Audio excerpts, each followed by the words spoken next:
Since the beginning of this podcast, almost 100 episodes ago, I have been mining my 30-year Superman fandom, starting with that tattered red cape, within the larger context of the character's rich 85-year mythology, examining, discovering, and reconsidering the creative visions that have shaped the last son of Krypton. Now, our milestone 100th episode beckons, and the journey continues.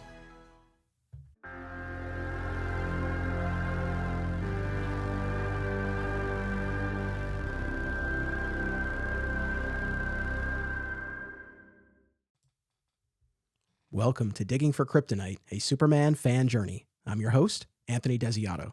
This is the Electric Til 1 Million finale. And joining me to discuss King of the World and the end of the Dan Jurgens era is returning guest Scott Honig. Welcome back.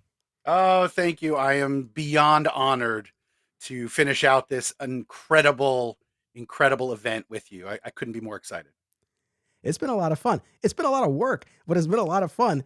And we couldn't end this without you. You've been a part of each of these Triangle Era events that we've done, Scott, over these past couple of years. And I know I always mention it, but that first one we did, Crisis Till Death, you did a 3-episode, 150-issue swing in the middle of that event. And I will always be in your debt for taking on so much and just joining me for such wonderful conversations. But there was no way we could finish this out without having you on. So I'm very happy to have you here. I appreciate it. And I appreciate even more that this was a significantly smaller reading assignment.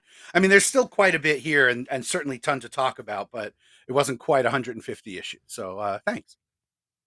Yes, this was a bit more manageable. So audience, we're going to be talking about 1999 in the Triangle Era. There's a lot to unpack here, but big picture, we're talking about the King of the World storyline. Now, I think it's fair to say this is one of the more overlooked storylines during this period of time. So much so that this event is called Electric Til 1 Million.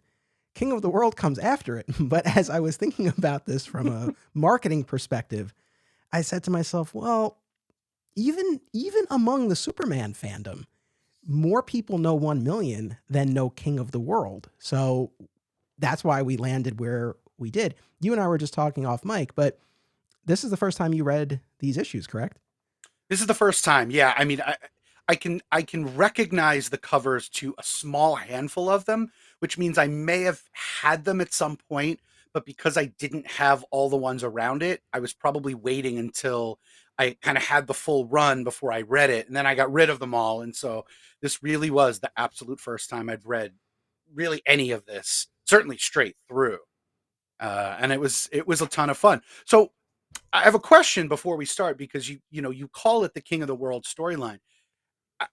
Is there anywhere in any sort of promotional materials or anything where it is specifically labeled the King of the World storyline? I mean, it's a perfectly good title for it because it seems to fit, but is it officially called King of the World?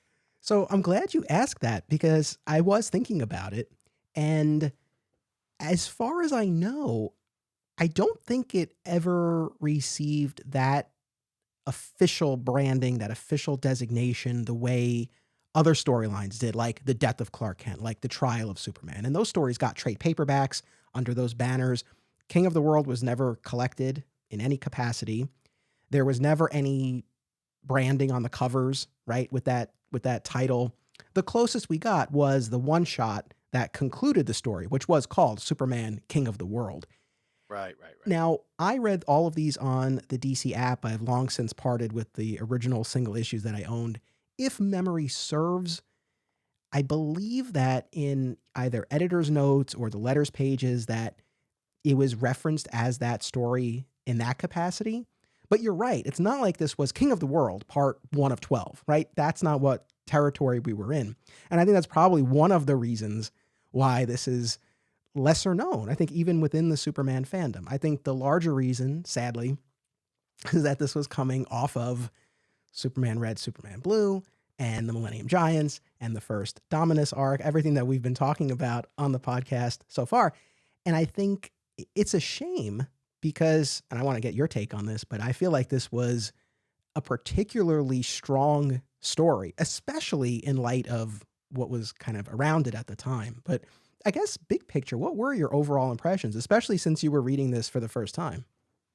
Yeah, so full disclosure, as of the time that we're recording this, your episodes on the Electric Red and Blue and Dominant, those have not been released yet. So I haven't heard your discussions about those. I know that they are not particularly well regarded storylines, for a variety of reasons. And to be perfectly honest, other than a smattering of issues here and there throughout that run, I haven't read it either. So I'm very much looking forward to hearing your take on it with your guests. But I can imagine that, because I know that reputation, that a lot of people may have dropped the book, and this coming right afterwards may have garnered lower sales, may not have gotten some of the publicity, and certainly didn't get the trade paperback treatment that a lot of the stories before it got.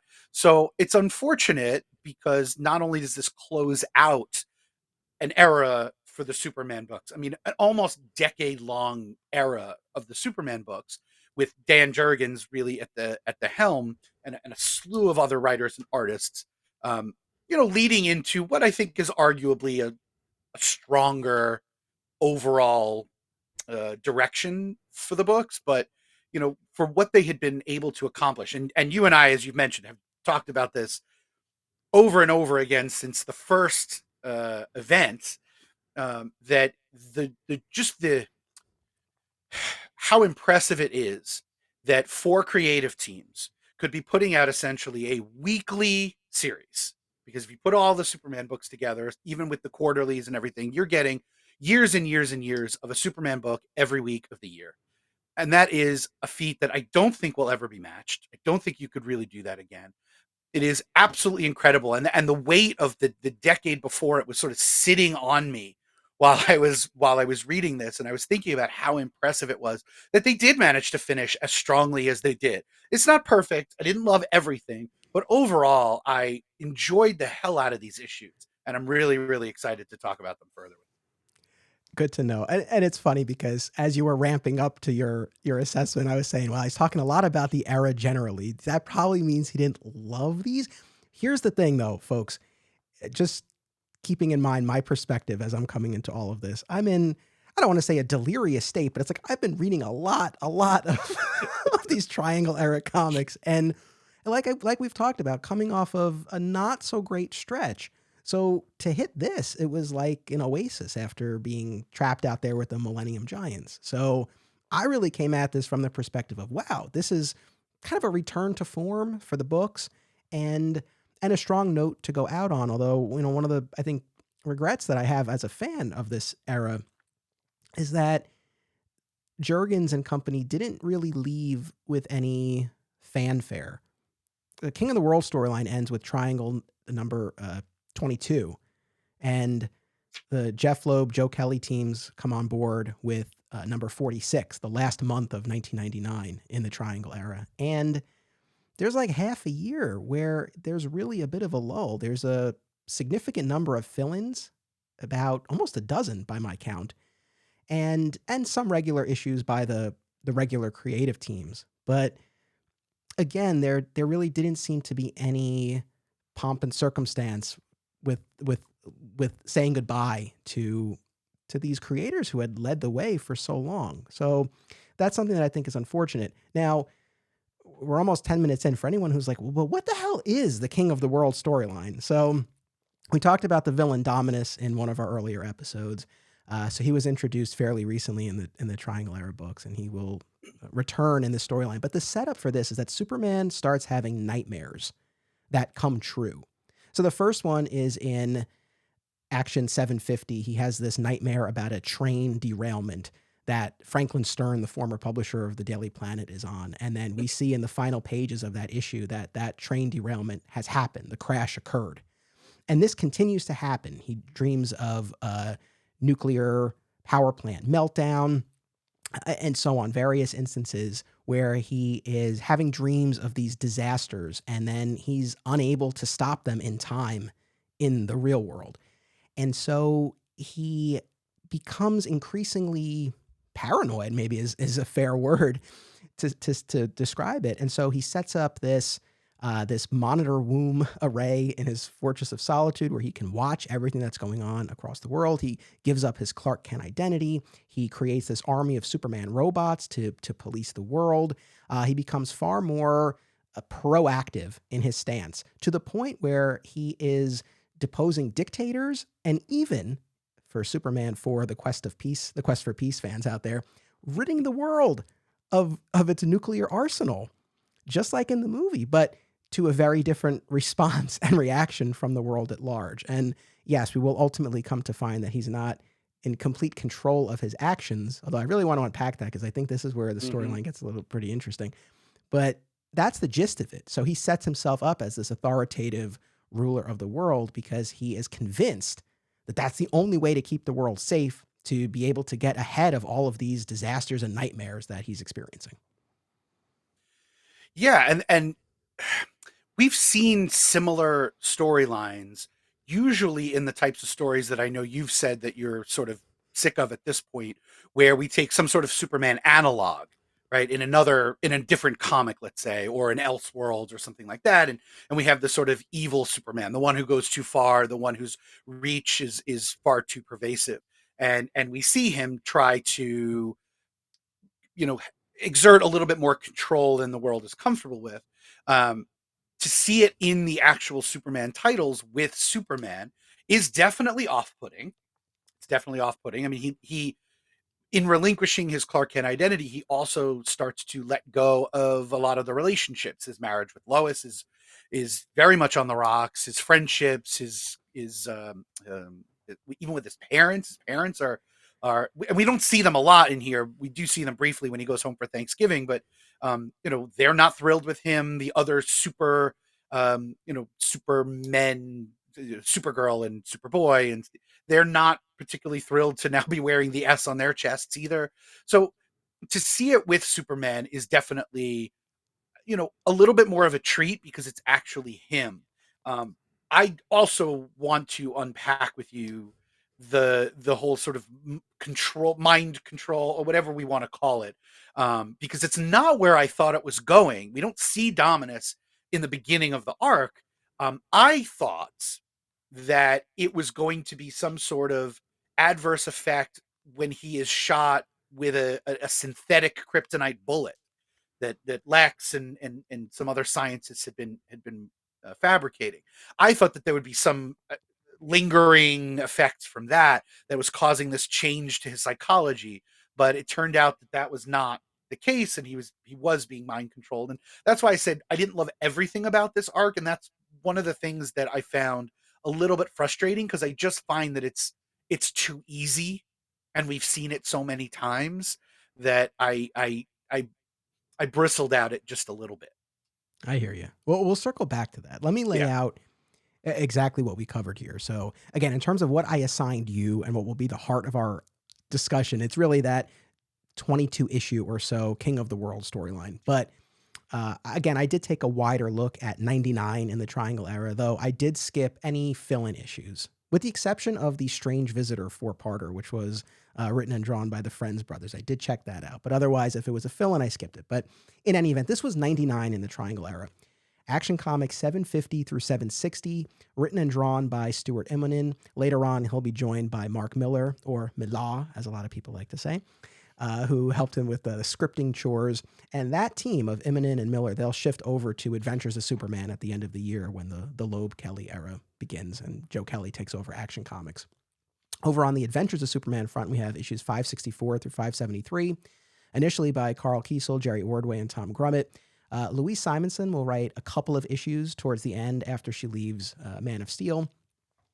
Speaking of Man of Steel, we have issues 85 through 95. John Bogdanov writes and draws 85, and that's his farewell. And then Louise Simonson writes 86, and then she's off. And then Mark Schultz and Doug Mahnke take over, and they'll be on Man of Steel for quite some time, really through the Loeb Kelly era and our Worlds at War and all of that. So they're in it for quite some time. Superman, the Man of Tomorrow, our quarterly title, has its final few issues 12 through 15. So 12 through 14 are written by Louise Simonson and drawn by Paul Ryan. And then the last issue, the final issue, is a Day of Judgment tie-in by a fill-in team, J.M. DeMatteis and Ryan Sook. Very interesting. You know what's funny? And this didn't dawn on me until I was putting my notes together just about an hour ago. I said, oh, unlike most of these line-wide crossovers like Final Night and 0 Hour and 1 Million, only one Superman title crossed over, tied in with the event. So that was an outlier when we look at these events. There have been other instances, I think Genesis, 2 or 3 of the Superman books tied in. So there were 1 or 2 exceptions, but most of them did. This was a rare instance where only one, and the final issue of that quarterly title. Anyway. Yeah. And we also, of course, have the core flagship Superman title, 141 through 151 by Dan Jurgens and primarily Steve Epting on art. And then, of course, issue 151 is when Jeph Loeb takes over. We also had the King of the World and Superman of America one-shots. They were very one-shot happy in this era, as I've noticed. There were a lot of instances, the Save the Planet and a bunch of others that are escaping me at this exact moment, but they would utilize these as if having 5 ongoing titles was just not enough. You know, maybe it was if they couldn't line it up where that big finale was in like a, you know, an issue that, you know, was numbered at a 25, at a multiple of 25. Maybe they just didn't want to do that, so they just threw the special in there because it wouldn't have lined up. I don't think any of them would have hit any of those magic numbers at the end of the storyline. Yeah, maybe. I'll go with that. But no, I remembered a couple more: Superman Red, Superman Blue, Superman Forever. I mean, there are a bunch of them during this time.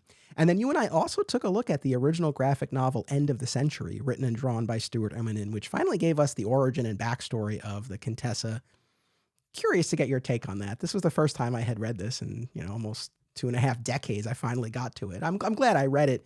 A little bit of a mixed bag, but in any event, that's 99 in the Triangle Era. And like I said, once we get out of that core King of the World storyline, there's a month and a half of aftermath issues where you get to see sort of the Superman and the world kind of dealing with the fallout of all of this, where he's lost the trust of a lot of people and he's dealing with that pushback. And there are a couple of really interesting issues during that time.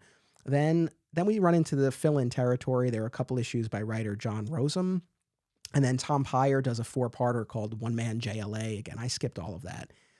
Then we get kind of what I look at as, I guess, like a little quiet month where we had the regular creative teams, but they were just sort of doing one-offs. But again, not a lot of fanfare with this, but I did notice there seemed to be at least some attempt to put a button on a couple of things, especially some of the villains like Atomic Skull and Riot and Toyman, that these teams in particular had done a lot with. So I did notice that. That was one theme that did emerge.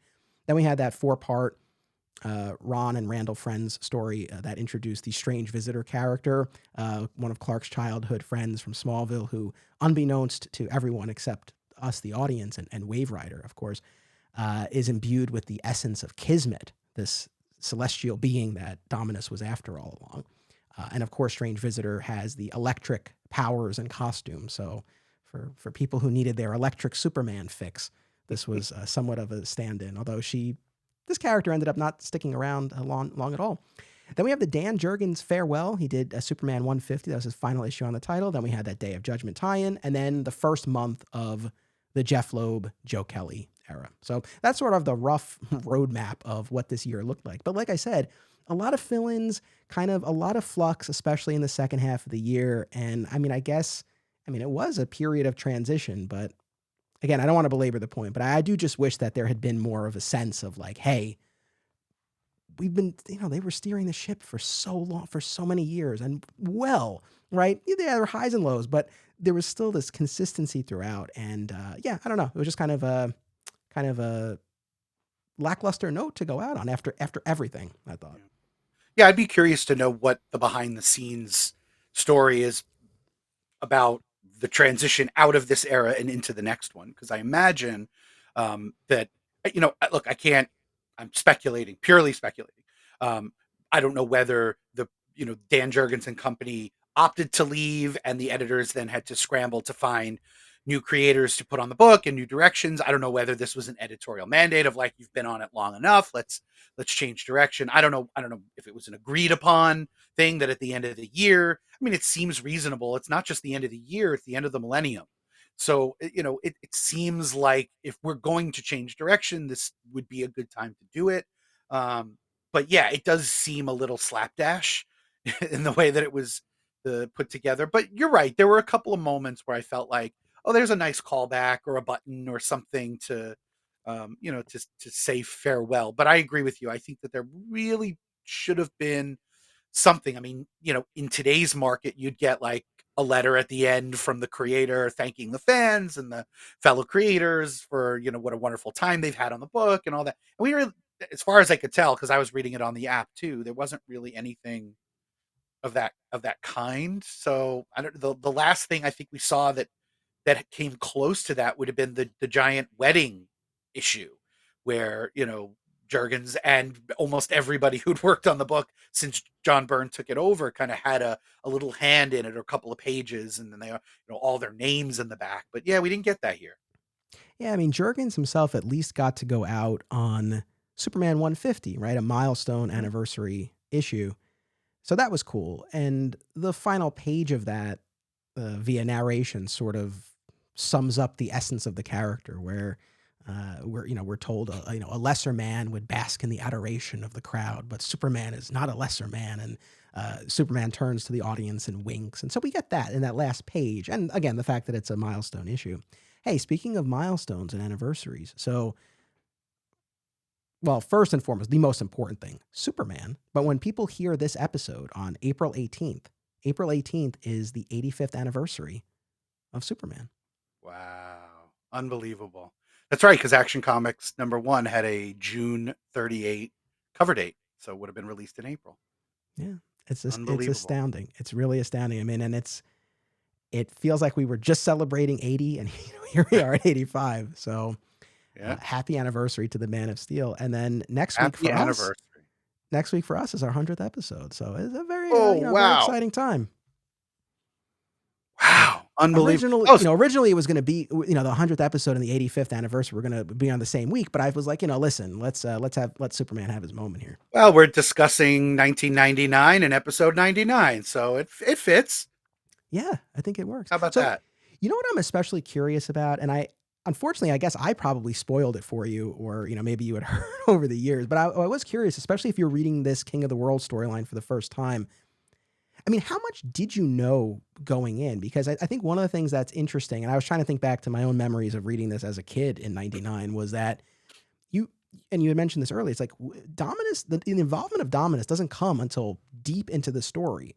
And unlike Injustice or other stories of that ilk, Superman's not frying people with his heat vision, right? Like he's going a lot further than we've seen before, but for the most part, it's not something that he can't come back from. And as the audience, we've seen these nightmares, we've seen what he's dealing with. So at least, I don't know, at least to a point in the story, you could make an argument for what Superman is doing. You could potentially see it from his perspective. So I was just curious what your take was as you were reading. How much did you know going in? Like, what was your mindset through all of this? I didn't know anything. I had no familiarity with this period. I really didn't even know. You said King of the World storyline. That meant nothing to me. I had, I had no idea what it is I was going to be reading. Um, so when it started and he started down that path, I didn't know how far it was going to go. But when it all wrapped, I felt myself asking a lot of questions about how far he went versus how far he could have gone versus how far he's gone in the past, and then of course the Elseworlds part of it. Um, and there's always been a debate, I think, not always, but certainly there's been a debate within the last several decades about how much Superman should involve himself in the affairs of humans. And there is an argument to be made that in maintaining a human identity and having a job and a marriage and relationships, and now a child, right? Because Jonathan Kent is in the picture, that he's being selfish, and that because he can move as fast as he can and because he can do the things that he can do, he should just be patrolling, listening and looking for problems anywhere he can find them, whether that's man's inhumanity to man and sweeping in and stopping it, even if it causes political problems in certain parts of the world, which we see in in a fictional country here, but it still happens. Whether it's stopping natural disasters, whether it's stopping trains from being derailed, or anything like that, he could do it.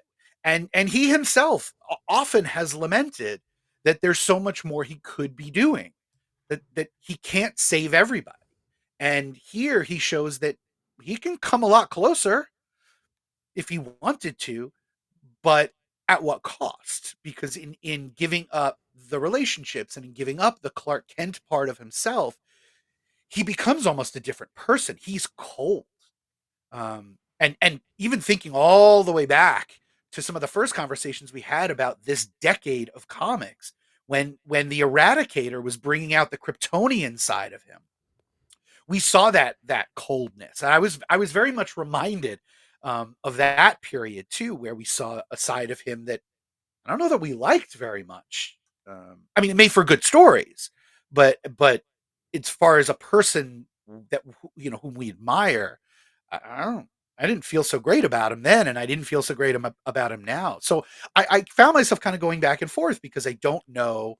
I don't know who he really should be. I don't know which one is better ultimately for him and for mankind. I and that's where I get hung up on the Dominus part of it, because it didn't allow me to really answer that question because it wasn't really him. Right. No, well said. But I guess the other piece of that is what I mean, did you know going in that he was not going to be, I know you didn't know all of the specifics, but like, did you know that he ultimately was not going to be responsible for his actions, at least to an extent? Or, um, like, I guess, was there a point when you were reading this when you just thought like, oh, like he's just being more proactive? No, as soon as it started, I thought that there was some sort of outside influence. I didn't know Gotcha. what.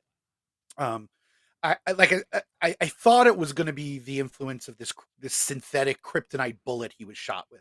That was my theory, and I was wrong. Um, Gotcha. yeah.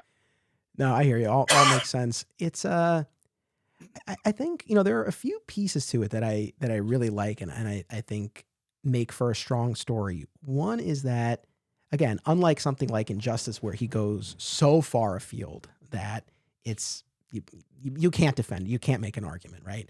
The Joker piece maybe, but as we go further, we've lost the core of the character.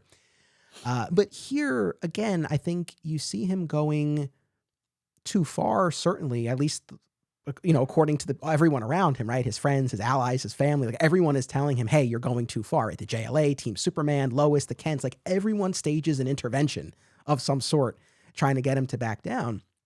Uh, but again, in terms of the steps that he's taking, at least to a point, you can see where he's coming from. And so I thought that was a really interesting balance. And I think one of the things that allows you to do is you can put some or even a lot of the blame at his feet. And so this is what we're ultimately getting to in this story. And you know, spoiler alert, but it's, it's decades old at this point. So in terms of how Dominus is affecting him, what he's doing is he's taking Superman's nightmares and making them real.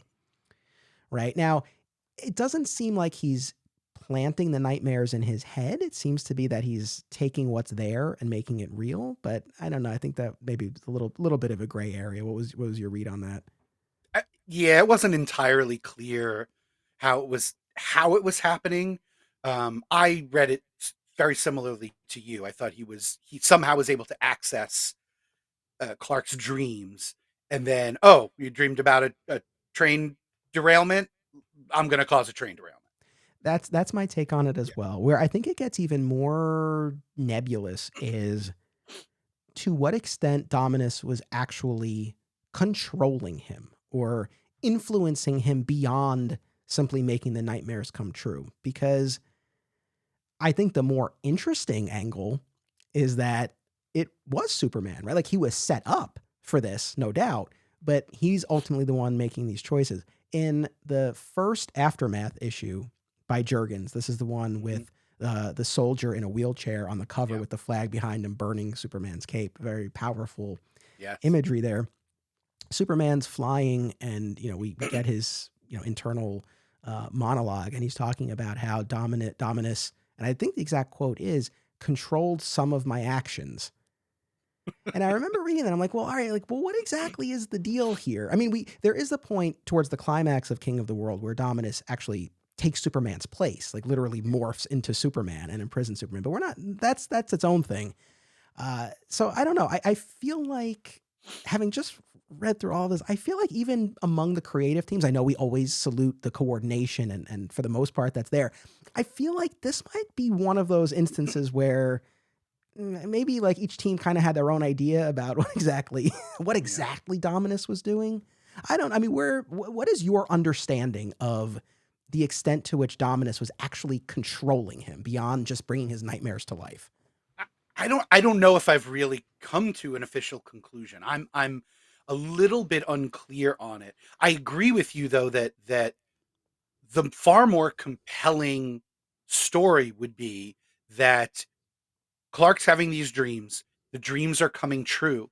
And he cannot ignore the fact that whereas he'd always been reactive in the past because he had to be. I mean, he's still, you know, faster than just about anybody on the planet and can get to these crisis events if he needs to very quickly, but not before they've actually happened. Once they're already set in motion, there's a rock slide or an avalanche or whatever, and he can get there and he can save most, if not all, of the people, but he wouldn't know ahead of time that it was happening.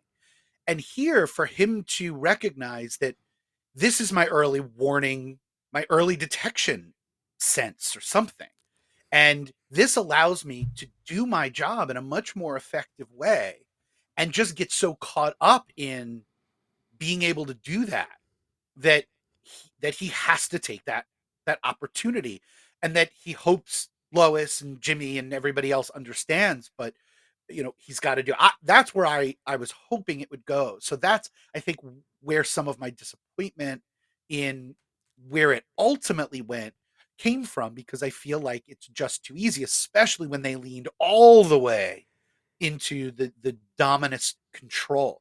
It almost felt to me like they were going in the direction that you and I wanted to see it go, and it almost felt like they chickened out at the end and were like, "Nah, we can't lay all this at Superman's feet because it would cloud, stories to come for years." He's got so much penitence for what he's done to do after this, that how do you come back from that? Plus, as you talked about in a recent episode, Morrison is now using him over in JLA, and so how do you reconcile his place in that book and what Morrison's plans were for him there if this is what's happening in this storyline? So I see it as being problematic for the line, but if you kept it contained to the Superman books, I see no reason why they couldn't have done what we wanted them to Yeah, no, I mean, exactly, because we do get to the point in the story, even before Dominus full on impersonates Superman, where once Dominus is revealed, Lois is able to temporarily get through to Clark. Lois is do. always Yeah, the key. Love that. always love. But, Dominus continues to reassert his control, and there are points where he's talking to Clark, but Clark is seeing Lois or is seeing Mhm. Batman. And Right. and then, you sort of wonder, well, is that what's been happening all along? I mean, we weren't seeing that, but is that kind of what's going on? And then I think in especially in that King of the World one shot where the reveal there is that following their fight on the streets of Metropolis, Dominus has taken Superman's place, and then you get full on into this territory of he's just pretending to be Superman. And yeah, I chickening out, I think is a good way of putting it. It's like I feel like they pulled their punches here, Yeah. and I to your point, it's like I get why for a variety of reasons, right? In terms of the overall line, like you said, and even just as in terms of they already pushed the character pretty far. I will give them that, and maybe laying more blame at his feet or making him more responsible for his actions would have just been a little bit much, especially at this time. But in terms of the ideas that they were wrestling with and how far they did take the character, I do give them a lot of credit. And I love that you brought this up because I mean, it made me laugh and made me feel bad for Superman. It's like these nightmares start happening, and he's like, "Is this a new power?" I mean, after everything he's been through, it's a fair, it's a fair question. I mean, as you've talked about, he developed an entirely new roster of powers when he was in his electric form, and he had to figure out how to use them and how to manage them, and it was a learning curve for him. Um, So this would have been an opportunity to have it be either some kind of lingering effect from being electric, or as I said, the result of this synthetic kryptonite wound or something. I mean, I think there were ways that it could have been seeded to pay off here, and I think the audience would have understood that it's not it's not that he's not in control, but he's taking the stimulus in front of him and drawing very natural conclusions. I also really liked the sequence that you just mentioned where um, Dominus is sort of in Clark's mind, talking to him and encouraging him to continue on this path of being the king of the world, but as the people Clark trusts the most, the people he knows would never lead him astray. Lois, Pa, Batman, right? The people he knows who have that very clear moral code. And if they're telling him that this is the right thing to do, then it must be the right thing to do. That I bought into wholeheartedly. I really did. I thought that was a clever way for Dominus to exert control without resorting to some of the sort of more typical ways of sort of either body swapping or actual mind control. I like that. I would have liked to see that go a little bit further. Yes. Yeah. And that's the thing. As much as it does get a little cloudy, as much as they don't go quite as far as they could. In fairness, right? We're not in the situation where he is being full on controlled, right? I think like what we're trying to parse out here is to what extent he was being manipulated, influenced, but it's not like Dominus just took his place from the beginning, or again, like completely brainwash him. And I think that's what makes for a more interesting story. Now, while we're on this note of Dominus, of course, this was a new adversary introduced, again, just the year prior, and we talked about it 2 episodes ago when we talked about Superman Red, Superman Blue, the Millennium Giants, and then the arc that introduced Dominus, where Superman's reality is warped around him, and he's living a life in 1938 and 1968 and 1978 and in 2999. And it was a fun way for the creative teams in the 60th anniversary year. It's crazy, right? We're just talking about 85th anniversary. In the 60th anniversary year to go back to celebrate, to emulate the earlier eras and maybe a potential future in Superman comics. So Dominus is this, cosmic being, right, whose main objective, as we learn in that prior story, is to usurp Kismet's role in the universe. She's the illuminator of pathways. And ultimately, he's put Superman through this ringer in order to draw Kismet out. And eventually, Kismet is able to protect herself in this cocoon, and then Wave Rider places her essence in the body of Sharon Vance, this little girl in Smallville who's on the playground with Clark and some of the other friends, and she falls and would have died, but not for Wave Rider's interference, and he places Clark in a position to catch her. And again, unbeknownst to all of the humans, Kismet's spirit is now protected within her, and this has now forged the connection between Clark and Kismet. So we got that backstory on Dominus. On the note of Dominus, we also have some audio clips from one of our audience members, Douglas Evasick. Douglas and I have been talking off mic for years now about the Triangle Era and his love of this period in the comics. And so he very graciously, I asked him to send in some audio clips on a few topics, relevant to what we're talking about here. So let's start with this. He had some thoughts on this villain of Dominus and some of the reactions to the character. And I know a lot of fans complained that this villain was just too powerful for Superman, that he shouldn't have been this powerful, but I find that to be very lacking, that argument, because for years all we hear about is that Superman's too powerful, that there's no villain that can really face off against Superman. So what do the creators do? They create a villain that is more powerful than Superman, and people still complain about it. It kind of just shows that they're damned if they do, damned if they don't. Fair, right? It's a fair argument.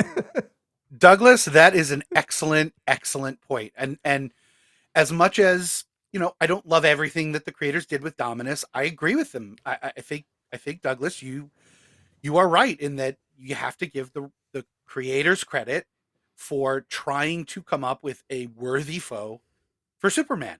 And I think we all wish that Superman's rogues gallery had the staying power of Batman's or Spider-Man's. There are some really, really great villains in his stable, and it is up to the creators. I mean, that's part of what they're conscripted to do when they work on the book, particularly those who work on it for as long as Jurgens and company did, to try to create those threats that really do challenge him. And this did, for whether you like the story or not, I think it's undeniable that this storyline did. So yeah, if you want to complain about that aspect of it, then yeah, I don't know if I necessarily can stand behind that particular criticism. I think Douglas is absolutely right. Yeah, I agree with Douglas as well. And also, it's a different kind of adversary, right? This more cosmic being, right? Not an alien. And also too, especially in this era of Superman, we I don't want to say like smaller scale threats, but a lot of the villains, look, for better or worse, your mileage may vary on like Riot, for example, or Atomic Skull. But, Dominus was a heavy hitter. I mean, he had the ability to warp reality around Superman. So that's challenging him in a different way. Again, I think if I have any frustration with Dominus, it's just more in just trying to get a handle. Like, what is his deal and what exactly can and can't he do? We do get in this King of the World storyline, we do get the backstory, right? Because there does come a point where Superman is trapped in the Phantom Zone, essentially, and we get he encounters other beings from the planet that Dominus and Kismet both originally came from before they became these cosmic beings, and essentially they were all part of this holy order, and the gods were going to bestow one of them the powers of Kismet, and the prior form of Dominus and everyone else assumed it was going to be him, and then it ended up being Kismet, and it turns out they had been lovers, so that puts a whole other spin on it. And so once Kismet achieves this position, this role, Dominus becomes obsessed with usurping that role. So at least we did get the backstory, but I guess, well, I don't know, what would I have an issue with Dominus? It's like, and I might be nitpicking here a little bit, but his whole thing, right, is that he takes Clark's nightmares and makes them real. But then it becomes a major plot point that he can't hurt Superman or anyone if they're sleeping, only awake. And one of what ultimately becomes the key to Clark defeating him is that he is able to enter this Kryptonian meditative state. Just as a side note, once we enter the Jeph Loeb, Joe Kelly era, J.M. DeMatteis will later take on the Adventures of Superman title for a little while. And there was a running bit where Superman was continuing to practice, I believe, this same form, Tor Quasam Rao, I think was the name that they gave it. It's not named that here, if I recall correctly. But I believe it's the same sort of idea where he's able to enter this like theta wave state, and that allows him to still be conscious and fighting Dominus, but in this state where Dominus can't hurt him, or I don't know. Again, I was a little unclear. Yeah, I mean, look, it's all a bunch of, science fiction, talking around, explaining away different things. And I think as comics fans, we're sort of used to that. As long as there's a sort of internal logic to it that doesn't break itself, I think we all can kind of get behind it. I mean, that kind of stuff didn't bother me particularly. It's like, oh, he can attack me when my mind is, awake and alert. So I will put myself in a sort of subconscious state. So he can't. Okay, it makes some sense. I will be honest with you. The sequences that went into Dominus's backstory, and a lot of sequences like it, I noticed that it didn't just happen here, but it's happened in a lot of my recreational reading as well, where anytime they try to show an alien race or some history of some other civilization or culture on some other I tune out. I don't know why. I'm like, get me back to the main characters who I bought the book to read. I just wanted to read more Superman, and I found myself just losing interest when we went into those bits of backstory. So I got the broad strokes. I got that Dominus and Kismet were lovers, and that there was some kind of, he expected one thing, he didn't get it, and now he wants sort of a revenge. And then Kismet came back at the end, and I had almost forgotten why. But yeah, I don't know what it is, but I find myself not having the patience to make it through those sequences. I understand. I mean, I think I had just forgotten that they even gave us that backstory. Again, I've not gone back to these issues since I read them in '99. So when I hit that issue, I was like, oh, like you actually get to find out what their deal was. So I didn't mind it, but I get what you're saying. I guess the other thing with Dominus too is that in terms of his agenda? Like, why was he doing all of this? I think it would have just been a lot neater and cleaner if he just wanted revenge on Superman for preventing him from getting Kismet. It became, I guess, at least partly about that, but the larger motive for him seemed to be to throw the world into such a state of disarray, right? Where this figure who they had all trusted has now seemingly turned on them. And again, now Dominus is going to rule this world as Superman, right? And so it's like Superman under Dominus's influence, right, has paved the way and created the conditions where everyone is afraid and under the thumb of this leader. And again, I guess my issue is if Dominus is as powerful as he is, and the world is full of all these waking and sleeping inhabitants, he's got plenty to choose from. Like, why can't he not just warp the reality to what he wants it to be? Again, I know I'm overthinking it and nitpicking, but that was the one other thing that I was just kind of like, what's going on here? Like, what's the deal? The revenge aspect to me, that I could latch onto a lot more easily, and I feel like that was a stronger track. Yeah, no, I don't disagree with you at all.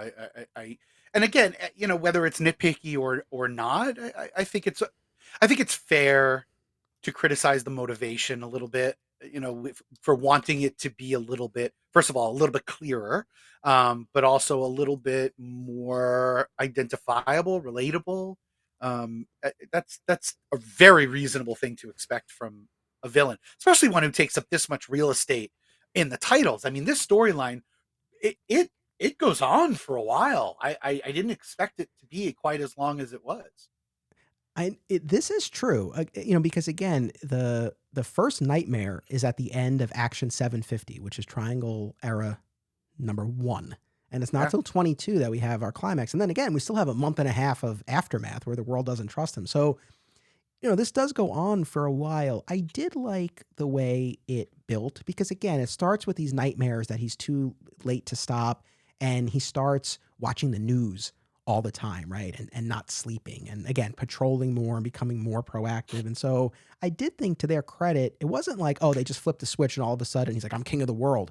There was this progression. And again, creating that monitor array in the fortress, building the robots, abandoning Clark Kent, like all of these things. It wasn't just all in one fell swoop. And even small moments that have larger implications, like there's an issue where the SCU is in the process of apprehending, is it Boomerang and Captain Cold? Yes. I believe, right? And they have the situation well in hand, essentially. Like they'll get these two, but Superman inserts himself, right? And, kind of is, dismissive towards them and maybe a little bit rougher in his apprehension of them than he might normally be. Nothing over the top, but definitely not the typical approach that we get from the Man of Steel. And just sort of this, again, inserting himself. And this is a matter of Metropolis, but what we see over the course of the story, as the title suggests, right? It's this global purview that now he's taken, right? So he's expanded the scope and the time, again, because he's not spending time as Clark now. This is a 24/7 mission for him, and he is wholly devoted to this cause in a way that we've not seen before. But I thought that it built well.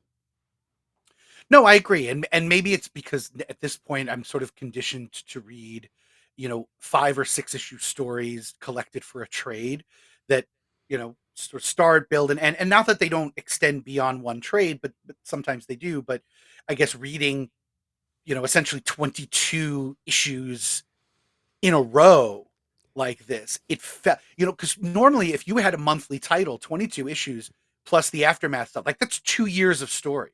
That's a crazy amount of story here because it's, essentially 4+ monthly titles. It'd probably be about more like 6 months, which is still a pretty decent amount of time to be, telling one story. But it's a lot of pages, to be telling that story, so maybe it's just that. Maybe it was going back and reading just this many issues that were all telling that one story, which I hadn't done in a while. It's been a while since we last recorded anything, and a while since we were back in this particular era of Superman. So maybe I was just sort of out of practice. No, but to your point, so look, we always sing the praises of how they told stories during this time. And actually, on that note, I have another audio clip from Douglas. This is a perfect moment here, because he also spoke about just kind of his love for this period in Superman comics generally and what they were able to accomplish. And this echoes a lot of, really what we've talked about over all of these Triangle Era events. But I thought that this sort of encapsulated everything nicely. So I'll toss it to Douglas for a second, and then we'll pick it back up. I think what I just love about these comics is I think they are the best serialized storytelling I've seen in ongoing superhero comics ever. The fact that there was multiple different teams, but they were always on the same page, made it feel like a well-written TV show where every year was like a new season, and they would plot out arcs, but also standalone episodes and character development. And that was also something that I so loved. I think that Metropolis just felt like a real breathing city with real people. It wasn't just a backdrop for Superman to fight villains. It was a city that was populated by real people with real problems. And I love the way that they dug deep, not only into the characters, but into the politics of the city and the working class and racism and sexism. It was just kind of mind-blowing just how many things they were covering, especially for the time, that felt so relevant to now.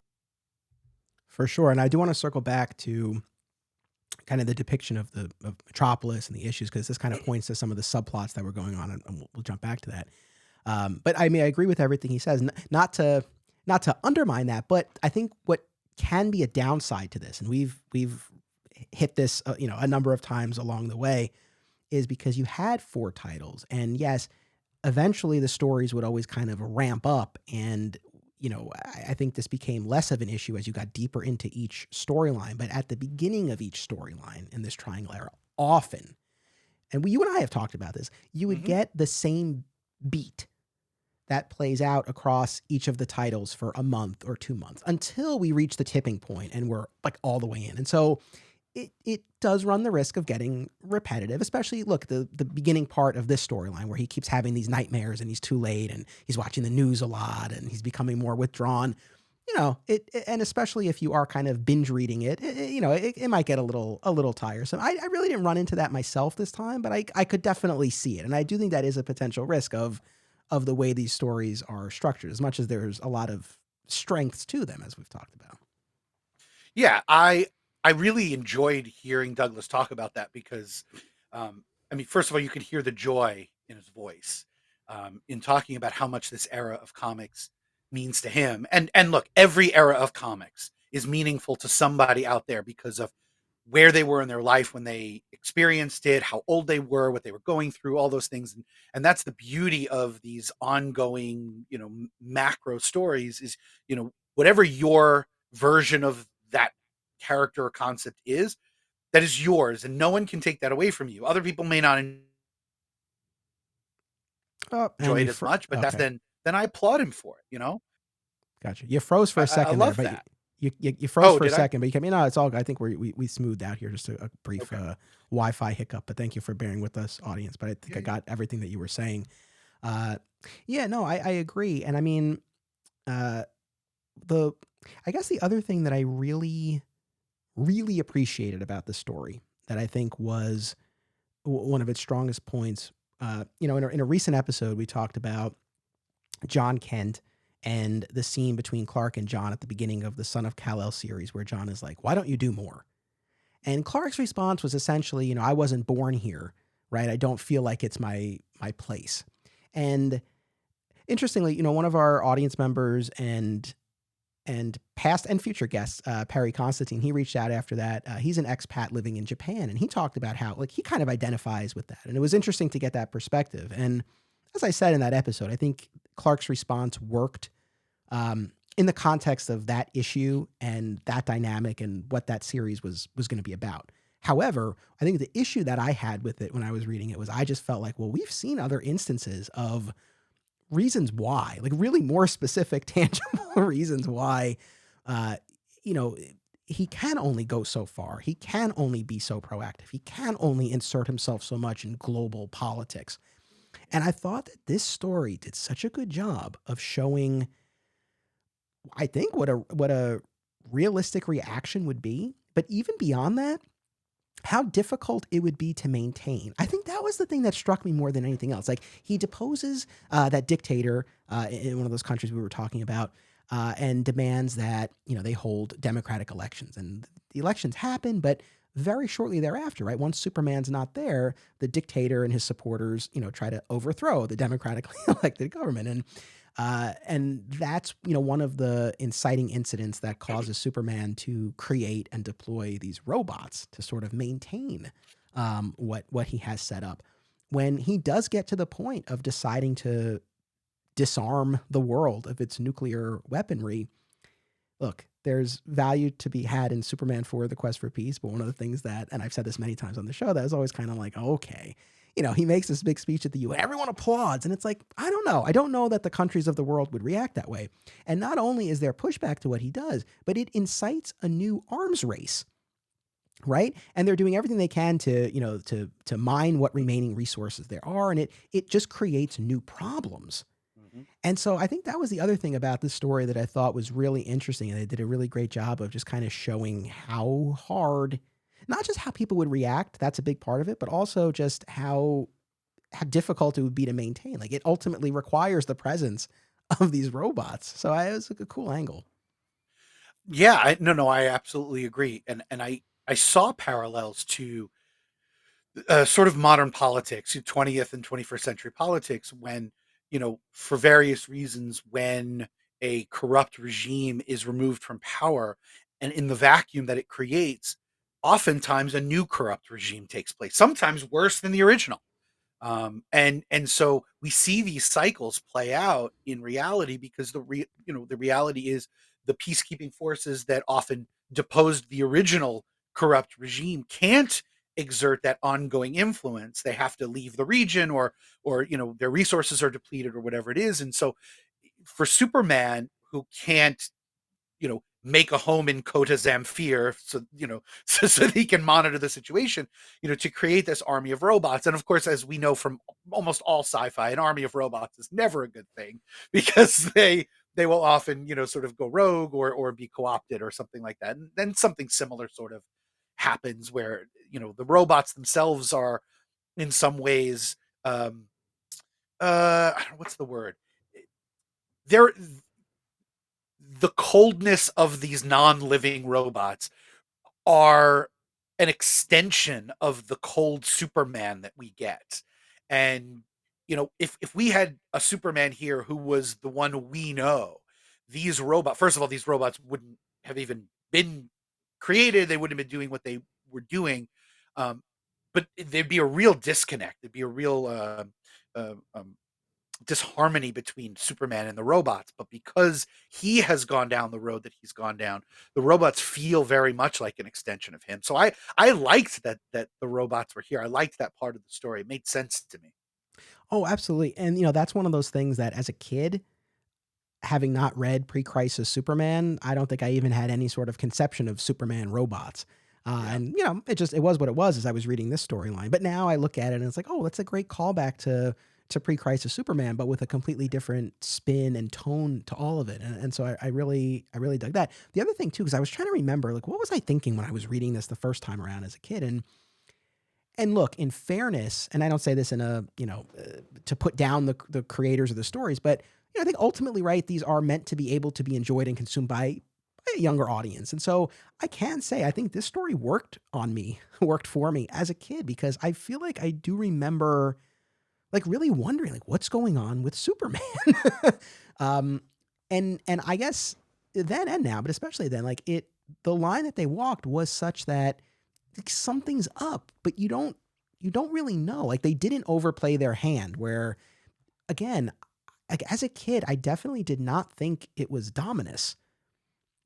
And even as you're reading this story, there's really nothing to indicate that it is, except we get to the Man of Tomorrow issue in the storyline, where Dominus is revealed as the puppet master, and it's like, earlier in the talk about tipping your hands, like, earlier in the story, Lois is kind of speculating about what could be going on, and she's like, oh, recently Superman fought Dominus and he warped his reality. And of course, Dominus stands revealed at the end of the issue. It's like, okay. But but yeah, I mean, I think as you're reading it, and again, certainly going back to when I was reading it as a kid, I mean, it definitely I did find it compelling, and I didn't know where it was going. Like I didn't don't think it was an obvious story. I would agree with that. And you were what, maybe in your early teens? I You were was reading yeah, I this was for the first time? 12. I was 11, 12, yeah, 12. 12, 13. So I was in my young 20s because this was right after, yeah, this was like towards the end of college and in grad school. So I wasn't reading it at the time, but I think had I been, I probably would have had a very similar reaction to the one that you had. I think, and I think that age, being 12, 13, like that is the perfect age to really start investing yourself in these stories. So to see this sort of long form storytelling with a villain who's a callback to the storyline or storylines that preceded it, like that's some really cool stuff when you're 12, you Yeah. know? No, for sure. Like it definitely held my interest as a kid. And I will be honest, even reading it now, I enjoyed it. I really did enjoy this reading, especially Same. coming off of some of what I had hit recently. So no, I was definitely on board. It's interesting to me, one of our earlier episodes we did our Justice League animated mixtape, and we talked about how that show, especially Justice League Unlimited, dealt with a lot of the fallout and the themes from the end of Superman the Animated Series, which culminated in that two-parter Legacy, where Darkseid brainwashed Superman and sent him to conquer Earth, and it ended on this kind of ominous note of the people not really trusting him. And sadly, that was the end of his show. And I think for most of Justice League, it wasn't necessarily followed up on until you got to Unlimited and that Cadmus arc, and then it really felt like, okay, you're seeing the ramifications of his actions and whether or not people can fully trust him, and all of that. But it was just kind of weird to me to see something similar play out here, where we go through all of this business, landing in a place where the world is pretty wary of, or at least uncertain of, Superman, and can they trust him again? Right? He positioned himself as this authoritative ruler, and even factoring in that eventually he was impersonated by Dominus. It's like that wasn't all the way through, right? And then, and again, I don't mean to keep harping on this, but it's just that this era then just kind of like fizzles out over a few months before Loeb and Kelly take over. So I don't know that this ever, and in fairness, even in the Loeb Kelly era, they still do reference this from time to time Mhm. early on. There are references here and there to him being king of the world and all of that, but it never necessarily goes anywhere. And so I do wonder. I guess that actually would be a question if I ever have a chance to speak with Dan Jurgens or any of these creators. It's like, had they not left the books, had there not been all of these fill-ins right after, it's like, what was the plan for the aftermath of this? Like, I do genuinely wonder where this was going to go. Yeah, I found myself wondering too what the average citizen of both Metropolis and the world would think about Superman after this. Because on the one hand, right, it's Superman, and the majority of people love Superman, revere him. They've come to trust him as one of their saviors, as a superhero. Um, and on the one hand, yes, he's broken their trust and done something horrible and sort of put some fear into them. Then the reveal that he wasn't in full control of his actions. Um, I wonder to what extent that assuages those feelings of fear and distrust, because you know it's not the first time that it's happened that Superman specifically, or any superhero in general, has been co-opted, whether it's mind control, whether it's some sort of puppet mastery, whether it's some outside, whatever outside influence has caused that. But in essence, they're using that hero's abilities to cause havoc, to have them do the opposite of what they have set out to do. Right? It is the antithesis of the sort of pro-social message that they've always stood for. And how much does it matter whether Superman himself actually made these choices or not? The existence of Superman is a danger. He's a danger because, yes, most of the time when he is in control of himself, he's using his powers for good.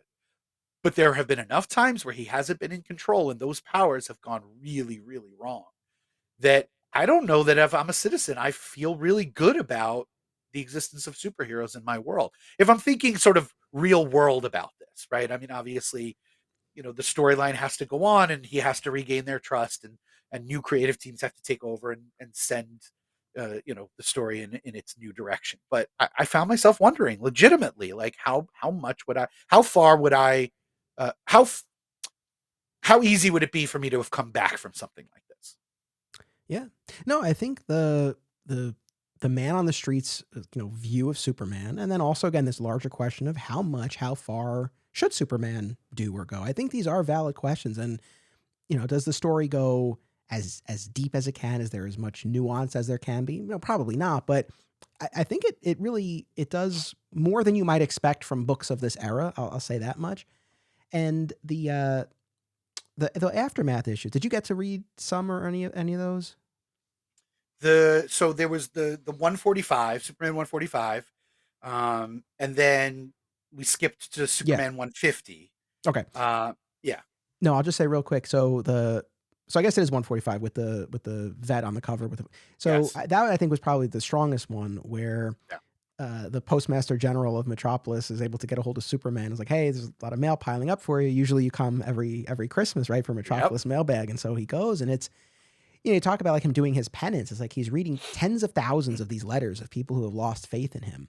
But he comes across one, I guess ultimately we find out it was written by his sister, but this fighter pilot who, in one of these altercations with Superman when he was going about his King of the World business, was forced to eject from his fighter jet, but his parachute got torn to shreds by shrapnel, and this pilot ends up hitting the water sans parachute, like hitting concrete, and he's paralyzed from the waist down.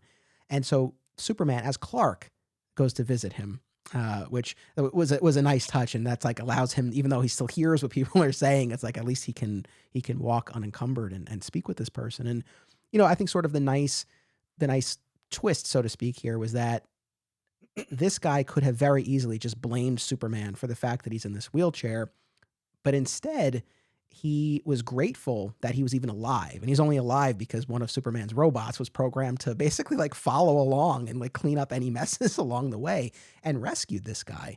And I thought, I don't know, it was just sort of a nice, as far as the aftermath goes, I thought it was a really nice, interesting issue. I agree. I really liked, first of all, that it was a callback to so many of the issues prior in Jurgens' run, where Superman goes and gets reads some of his fan mail, and usually pays a visit to whether it's a sick kid or somebody, but the letters are almost always positive, right? It's always how Superman inspired them, or how Superman rescued them at one point, or rescued someone close to them. And I liked the twist that this was more, at first you think it's really going to be sort of a how could you, and I like the double twist of it, that he's reading the mail and it's people who are writing to him to tell him that they've lost faith in him, and this person seemed like a really good representative of that message, and then to have it twist to the positive at the end, I thought was a really, really nice touch. And as much as possible, this was one of those buttons to Jurgens' run that I really liked, because it was so much of a callback to so many things that he had done, and it was towards the end, and it was a quieter issue. There really wasn't much.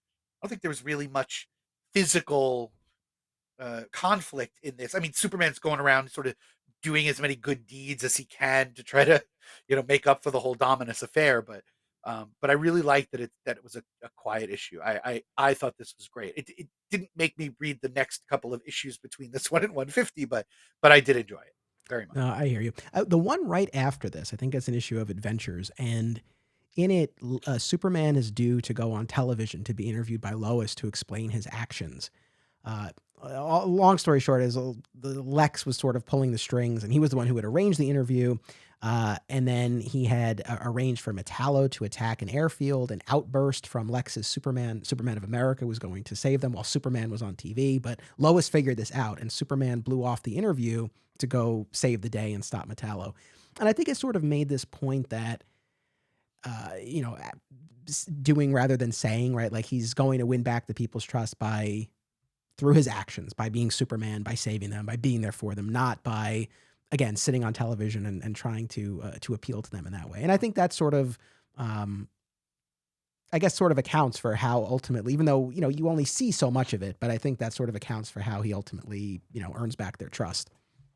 I agree, and he basically lived out the tagline to your podcast, which is it's about what you do, it's about action, and he proved that, right? He could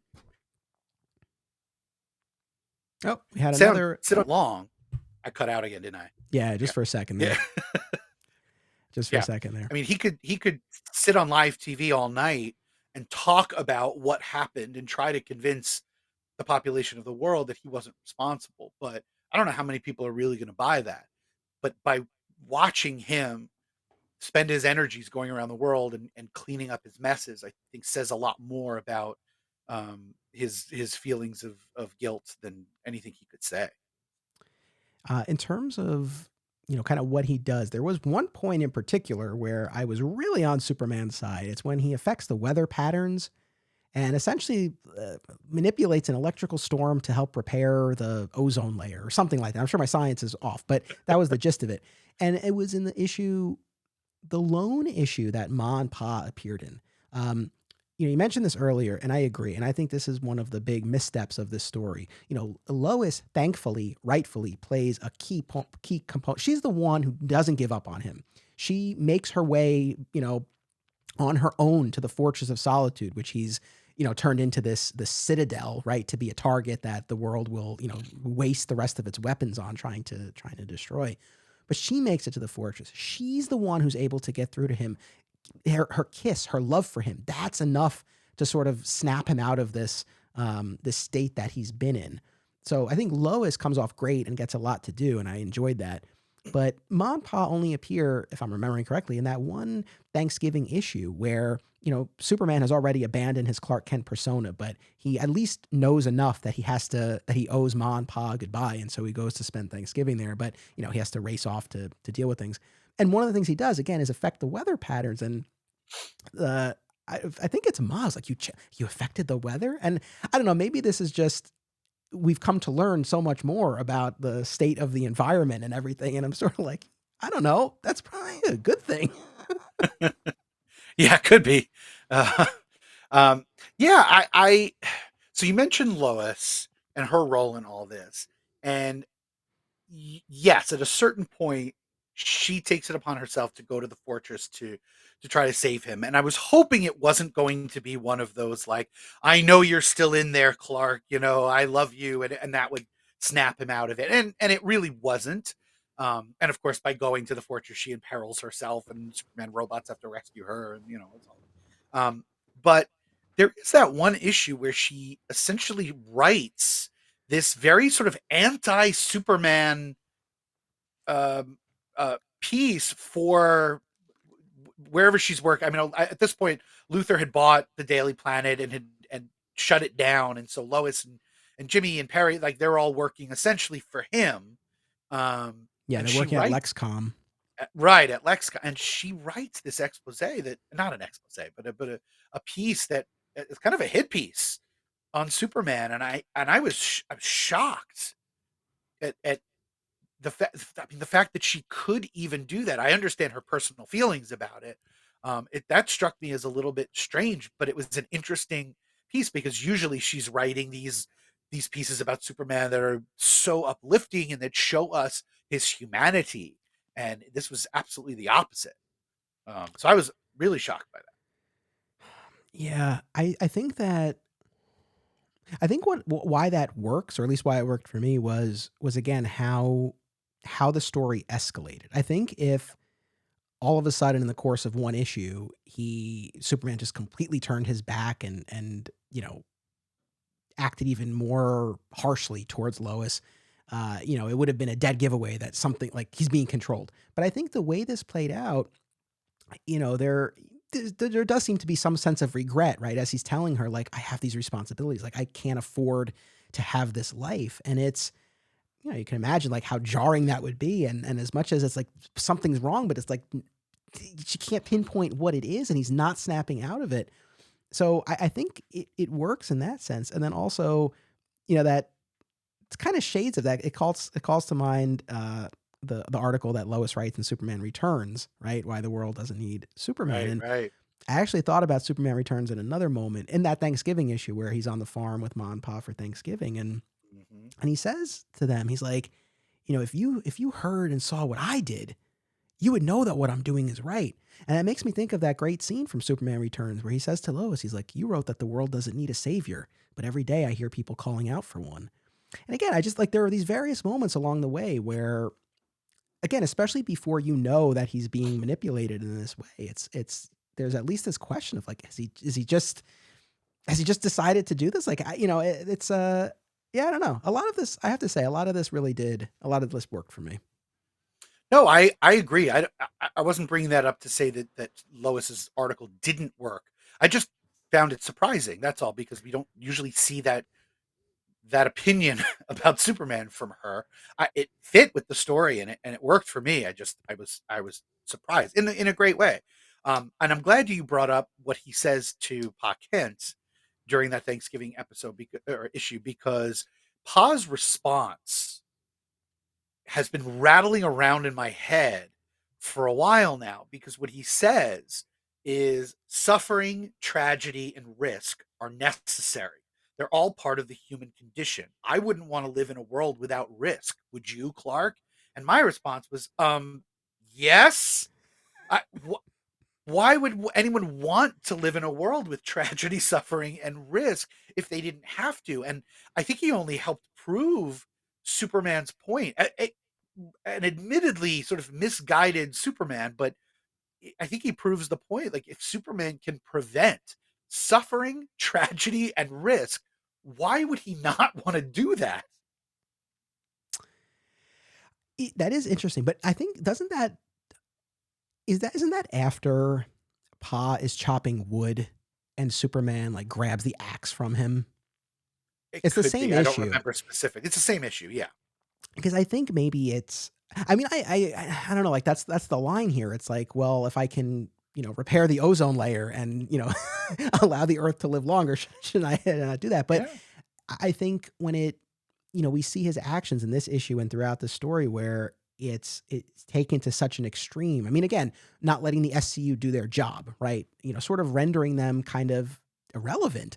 In not letting Pa chop the wood. It's like, again, Superman takes this overly paternal role towards the world. And I think if you take away people's, I mean, maybe the way Pa worded it wasn't the best, but it's like, taking away their autonomy and just their sense of worth and self. It's like, this guy's a farmer. It's like, you won't even let him chop wood. Now, in fairness, we saw him at death's door when he had a heart attack in the field, right? Following the death of Superman. But nevertheless, it's like, if you won't even allow him to do this, it's again really taking something away from people, and that's kind of at the micro level, but we're seeing him do this at the macro level. So I agree, maybe the wording could have been a little a little bit more elegant, as you would say, but Yeah. I think the spirit of it tracks well enough. Yeah. The arguments about doing so much for humanity that you're essentially stripping them of their free will to make their choices, or that they become so complacent because they always know that whatever mistakes they make, Superman or other superheroes will be there to catch them when they fall, to save them when they stumble, and et cetera, et cetera. That argument I've always gotten behind. Like, I think, and to pair it with an argument you made earlier, that idea that Superman's not of this world, so his reach should only go so far. But to phrase it that way of we somehow need and want suffering, tragedy, and risk in our lives, that's the part that really just didn't sit well with me. No, I hear you. I hear you. And again, Yeah. I don't love that Ma and Pa were, really in this whole stretch. I mean, I really feel like in all these episodes we've done, there's been very little Ma and Pa. They featured prominently in Superman Forever after he gets his old powers back and he crash lands on the farm, but we don't see a lot of them. And I think that's a mistake, especially for a story like this. I mean, I'm glad they at least did that issue. Someone else who I thought was shockingly MIA, Bibbo. Yeah. Yeah. Right? I mean, you talk about like the man on the street perspective on something like this. I don't think we saw him at all, right? Uh, no, I don't think we did, and maybe it's because they devoted so much page time to Outburst. Are you not a fan of? We should probably talk about Outburst, right? I mean, Yeah. Are you not a fan of Outburst? yeah. So, as people will recall, right, the character Mitch Anderson from the Death of Superman storyline, he's the punk kid who doesn't think Superman is cool. And then Superman spends precious time during the battle with Doomsday saving Mitch and his family from death at Doomsday's hands. And then he sort of has his come to Jesus moment and comes to appreciate Superman. And so, he's been off the board for years, but he reappears during this period of time. He's developed powers. I think there's a line about on his birthday or something they manifested, but certainly in the stories that we read, no origin is ever given. I know that later on there was a Supermen of America 6-issue miniseries. I did not reread that. I read it back in the day. I don't think that they give him an origin there too. I could be wrong though. Please, folks, correct me. But in any event, he has these magnetic powers, right? And he adopts this costumed persona, Outburst, and he becomes part of the Lex-sponsored Supermen of America team. And these kids, at least initially, right, are on Superman's side. I think, I guess they serve that purpose of kind of showing like, yeah, not everybody thinks this is bad. There are some who are like, hey, Superman's finally doing, what he should have done all along. So interesting to get that perspective. But yeah, maybe a little bit much Outburst at the expense of some of our core characters. I didn't mind at first that he was there. And in fact, once we learned that this was a Mitch Anderson who's grown, because he was really a child during the Death of Superman. And here he's sort of a teenager, 15, 16 years old. And I kind of like that, like, he grew up and, wants to do what Superman does. It's a nice turnaround for the character and a really nice callback. And I really appreciated it. And then he was just in every issue. And I started to feel like it was just too much. Especially when you consider how many other characters get such short shrift, like Ma and Pa, like Bibbo, not a ton of Jimmy Olsen. It just felt like we have this core cast. And to Douglas's earlier point, the idea that Metropolis is this living, breathing, Metropolis is in many ways a character in and of itself, as it should be. I think it always should be in well-told Superman stories. And to have it populated with these people we've come to know, to not use them all in favor of the overwhelming presence of some of these new ones felt maybe like a little bit of a misstep. I just found myself getting a little tired of Outburst after a certain point. I get where you're coming from on that. And, in each of these episodes, we always sort of check in with the supporting cast and the subplots. And, here, again, once the King of the World storyline really ramps up, we don't spend as much time on the subplots as we normally do in other stretches of the Triangle Era. As we talked about before, the Lex had bought and shut down the Daily Planet and kept only 4 staffers: Lois, Jimmy, Dirk Armstrong, and Simone, and moved them over to Lexcom. In the early portion of '99, sort of an interesting dynamic there where, well, first of all, I think sort of ahead of its time statement on someone like Lex Luthor controlling the media and the spread of news.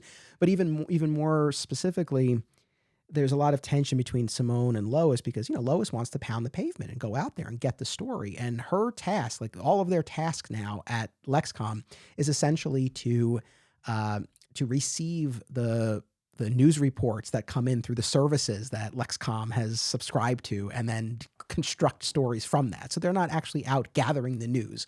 They're relying on reports that have been sent in from these services. So again, that sort of fades away as we get deeper into this, and especially as Lois is, trying to get through to Clark. But for the beginning portion of it, we do spend a bit of time on that. Yeah. Yeah. No, I missed some of that, and I understood why. I understood that we're supposed to feel the absence of the Daily Planet. I think that's one of the stronger aspects of the story is that the Daily Planet staff, who's usually fairly front and center, isn't there, and I think the reader is supposed to miss them because their absence is felt, and to get our news from a fairly unreliable source is you would feel that. I mean, we have felt it in our world, unfortunately. I just, in general, I just felt like, you know, it would have been nice to check in a little bit more frequently with some of those supporting cast members who we'd, I mean, we as readers, we form relationships with them. I understand that in arcs past, some when the conflicts have been a little bit when the stakes have been lower, let's say, it's easier to shift back and forth to whatever goofy thing Jimmy's doing at the moment, or some relationship that, some of the more soap opera aspects of the storytelling, because it fits with a conflict that is an issue or two and it's resolved quickly. And I get it. There's a gravitas to a story like this that is global in its scope, and it really does affect Superman's relationships with everybody he knows and the entire planet. And I get that it probably wouldn't juxtapose very well with a story of the everyday running of Bibbo's bar. Like, but even so, would have been nice to get Bibbo's take on it, because nobody loves Superman more than Bibbo. No, I know that's the thing. I think this story was worse off by not having more Monpa, not having Bibbo. I mean, I agree. I think that the absence of the Daily Planet works to an extent, although, there's stuff that's set up here that never really pays off, where Perry White takes a job as a professor at Metropolis University. You see him talking to the dean and then trying to get to campus, and like, that's about all you ever see. When in an earlier issue, when Jimmy's going to work at Lexcom, he has this conversation with Perry where he's going to be Perry's inside man at Lexcom. Nothing ever comes of that. Yeah. Now, people might be surprised to hear me say this, because I know I've not been a huge fan of the Scorn and Ashbury supporting characters and their subplot. However, it was kind of frustrating here how quickly they were dropped. So there was a 4-part fill-in story written by Ron Mars. It was right after 1 Million, and it was before the stretch that we're talking about now that dealt with Kandor. And I think Scorn and Ashbury went back, and Cyborg was there. And again, I read it back in the day. I didn't reread it now. But so he had recently featured in that story. But in Action 750, Dirk and Ashbury are at Ashbury's school, and the principal is kind of chastising her for her performance and her absences and things like that. And you see Scorn in the hallway overhearing this, right? And then in the next issue of Action, I believe, Ashbury storms in, and she just to Dirk's office and has a note written by Scorn in his alien language. And she's like, he's gone. He left this note. What does it say? And we don't know. We're not given any kind of translation for it. And Scorn is never seen again. And in fact, even Dirk and Ashbury fade into the background.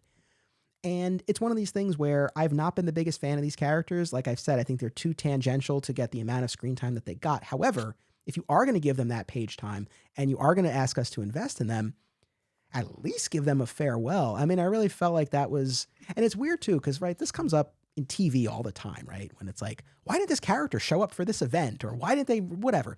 And you can always chalk it up to, well, actor availability or budgets or whatever. But it's like, it's a comic. I mean, I don't understand. Even in that one issue, even if they had just given us a translation, or even if Scorn had scribbled it out in whatever broken English he's able to muster, at least to put a bow on this character and the subplot that we have been asked to invest in. Like that kind of bugged me. And I was just sort of an odd way to sputter out after everything we had seen. Yeah, and it, look, I mean, this is certainly not the only example in serialized comics where we've seen that happen. Usually, though, it's when you cross over from one long-running creative team to another long-running, and this wasn't the case here. You have the same creative team who, at the very least, should have been able to, pick up their own threads. But even then, sometimes maybe there was a plan after King of the World and its aftermath to wrap that up, and they just didn't have the opportunity to do it for whatever reason. Just, again, I'd love to be a fly on the wall to know how it all went down. I know, it's just very curious. The other thing too, speaking of Scorn and Kandor, so look, as we've talked about, this is not the Kandor that's the lost Kryptonian city, right? It's this it's comprised of all of these different alien races that being Tolos abducted and then was able to possess, and it exists like in its own dimension as much as it's represented as being in a bottle. So we haven't talked about this yet. We're at an hour and a half, and we haven't talked about probably my favorite maybe one of my favorite moments of this entire storyline where, well, actually it's sort of a two-part moment. So in talking about all of the things that Superman does, right, that goes too far, one of the threads here, and you had mentioned this, is that Lex has been working with the DEO to try to synthesize kryptonite. And there's this confrontation between Superman and Lex in the LexCorp offices. And in any other circumstance, Superman would have flown away at the end. But here he's like, you have dangerous materials here. I can't let you keep it. And so he rips off the top of the LexCorp building and throws it into space.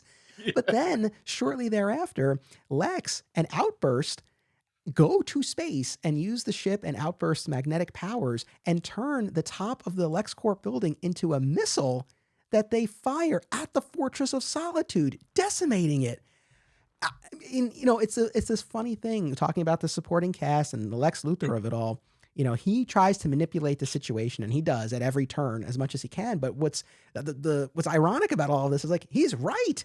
It's like for the first time, he's actually right. Superman has gone too far. He's not in control, and he does need to be taken out. And that was one of the things that I really enjoyed about this storyline. I mean, there were many, but this is one because Lex Luthor is always looking for the opportunity to capitalize on whatever the situation is, whether it's to absolve himself of the guilt in whatever situation it is that he was actually involved in, or in this case, the fact that Superman is showing a side of himself that supports his assessment of who Superman is and always has been is exactly the opportunity he's always been waiting for, because he gets to turn to the world and go, it brings me no pleasure to announce that I told you so, and of course, if we know that it brings him great pleasure to be able to announce that, but essentially, yeah, he was right. And nobody could blame him for, attacking Superman at that point and destroying the fortress, which had become, Superman's stronghold for his robots and for his monitors and all of that. So yeah, I mean, that worked. And of course, amidst all of it, he backstabs Outburst.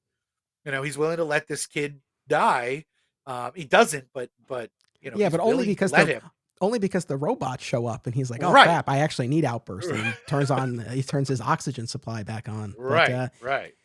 This might shock you, Scott, but when Superman dismantles the Luthor Corp building, it made me think of Smallville.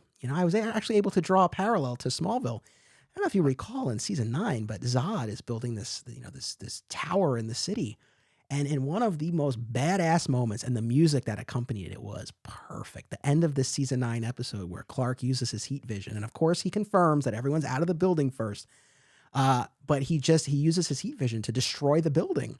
And this becomes a point later on in season 10 when he's grappling with the darkness in his heart and he's talking to Ghost Jonathan and he's like, I destroyed a building, Dad.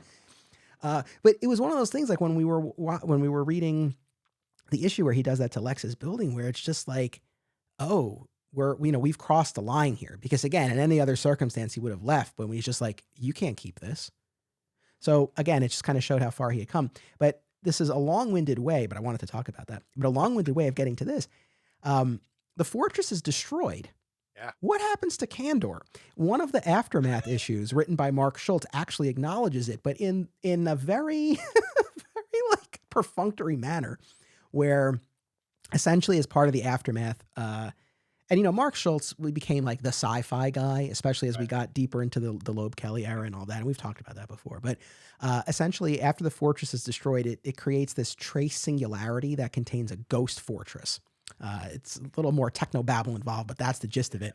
But Superman's investigating this, and he stations the last remaining robot there to kind of guard over everything. But he does have a moment where he's like, oh, Kandor. He's like, well, I hope its dimensional integrity was maintained. And that's it.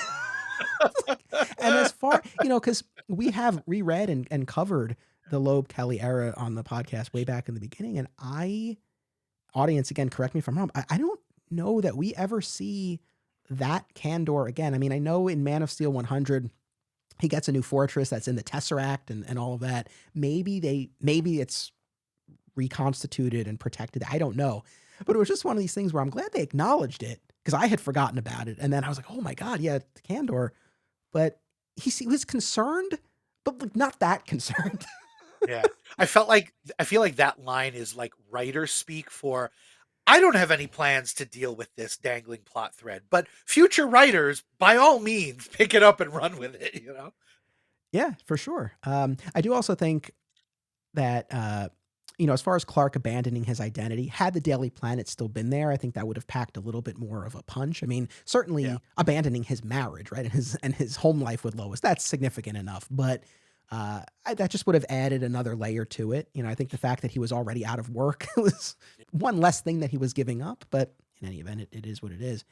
There's also one of the subplots. This is probably, I would say, one of the more prominent subplots in what we read was Ron Troop and Lucy Lane and their Oh yeah. and the pregnancy, which we're still a Oh yeah. long way away from her giving birth. But what was interesting about this was, Douglas had mentioned, the racial components that the book got into.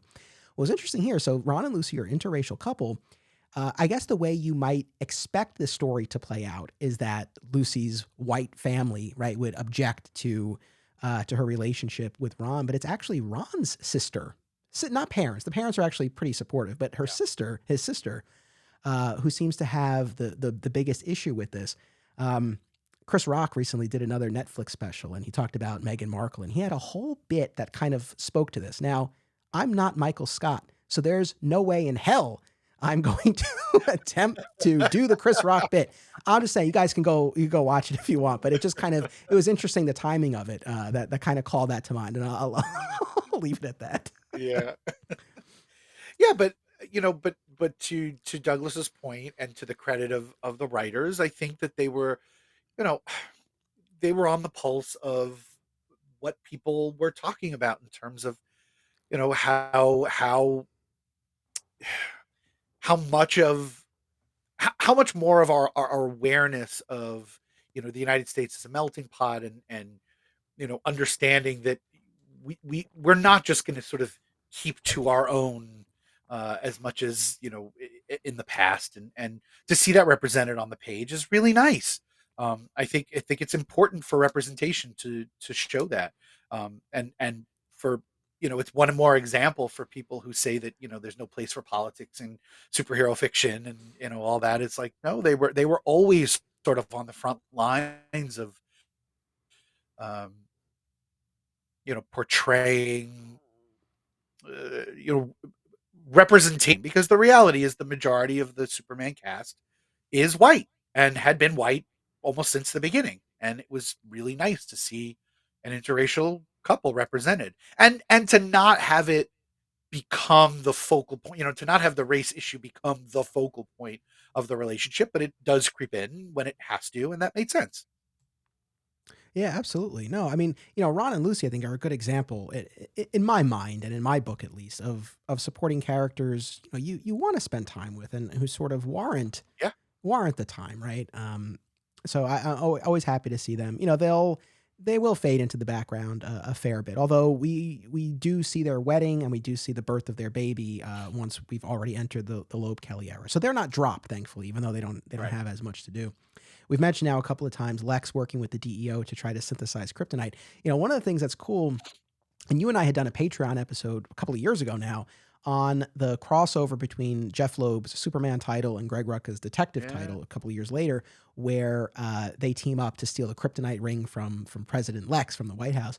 And this is a plot point that's simmering for so long. In one of the Electric Superman issues, we talked about how Lex was able to obtain the kryptonite ring to study for his trial, and unbeknownst to Superman or Batman, had one of his thieves switch it out. So we know, but no one else knows, that Lex is once again in possession of the kryptonite ring. Batman comes to learn that in the course of the King of the World storyline, when the Justice League is fighting him and he tries to use the kryptonite and it doesn't work. So again, I mean, this really continues to simmer for a long time. When we get to the presidential election, when Lex wins on election night, Batman breaks into his office and he's like, "You can be president or you can have the ring. You can't have both." And Lex really just kind of backs him down. He's like, "Listen, I have all of these resources at my disposal. If you don't back down, I'm going to make it my mission to expose you." And that Batman has to leave it at that until eventually they are able to get the ring back. But I just appreciated how this really, I mean, and between eras and creative teams, I mean, this just kind of kept simmering in the background. So that's an example of how it's done right.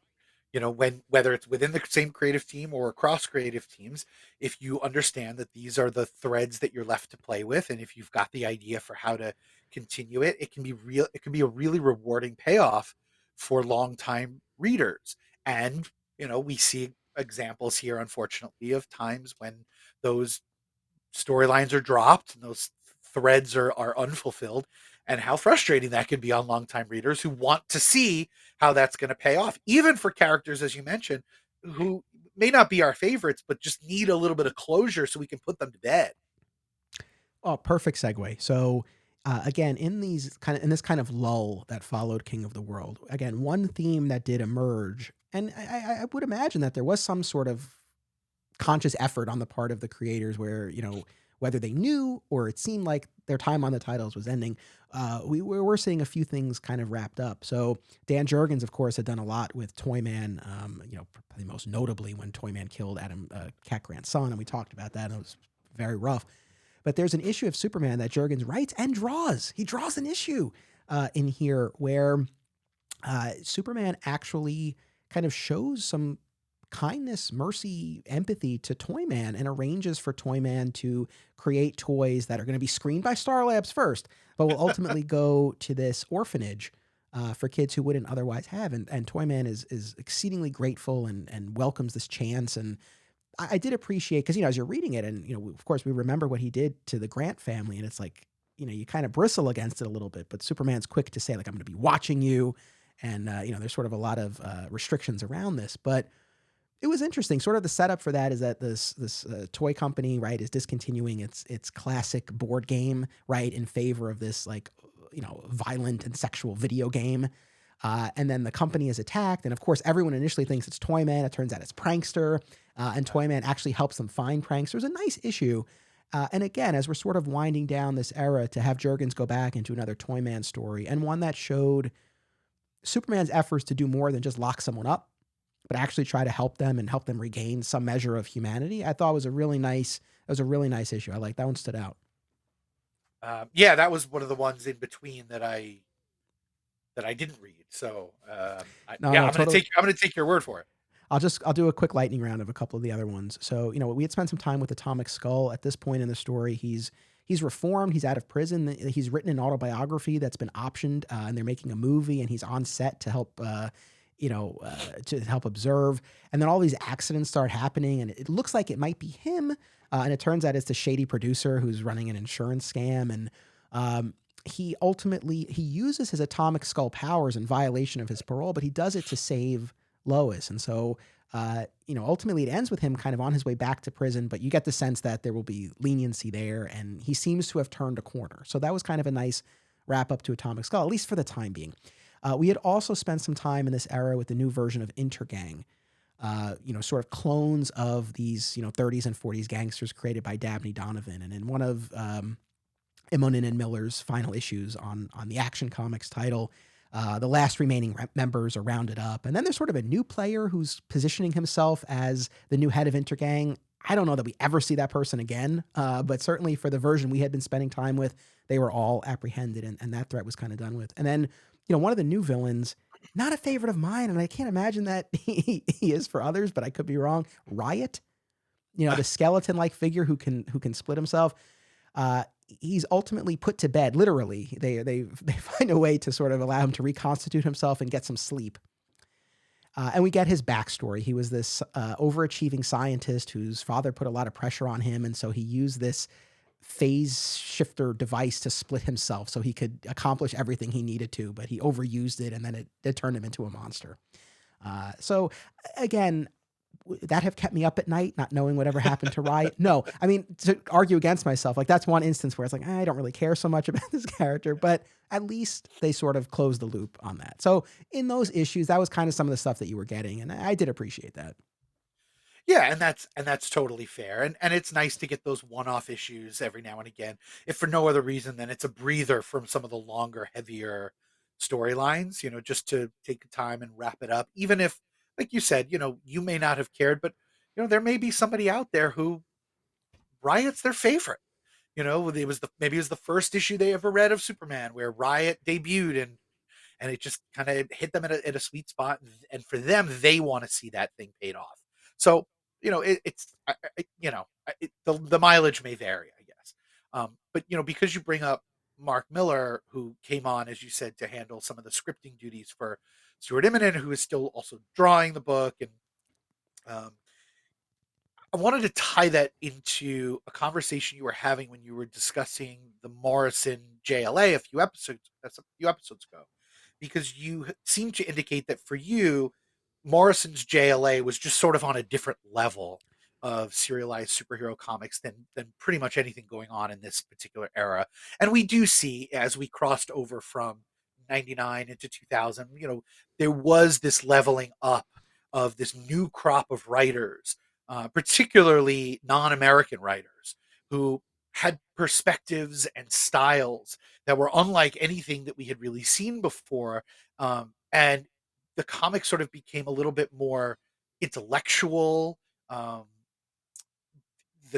They were sort of bigger concept writers. We think of Morrison and Miller and their ilk as bigger concept writers. And I found myself really agreeing with that for as wonderful a job as we all agree Jurgens and company did in keeping this going for, again, the better part of a decade, there is a noticeable leveling up. And I noticed that with Mark Millar, because there's one, I know he prefers Miller. It's hard for me to do that with the AR at the end.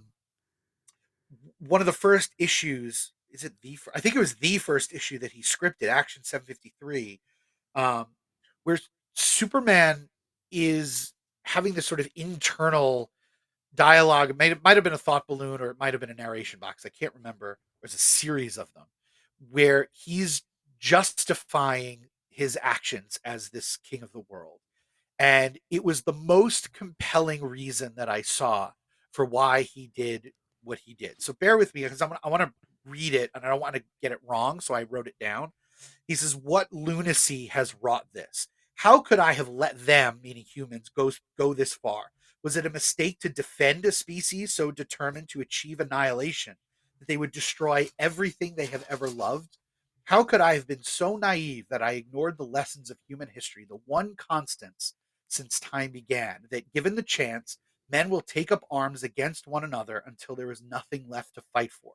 They have pillaged the earth, shaped and molded it in their own image, made it grow to feed a population too large to sustain, burned it down when it no longer served their purposes. They would destroy what they do not understand, killing themselves in the process.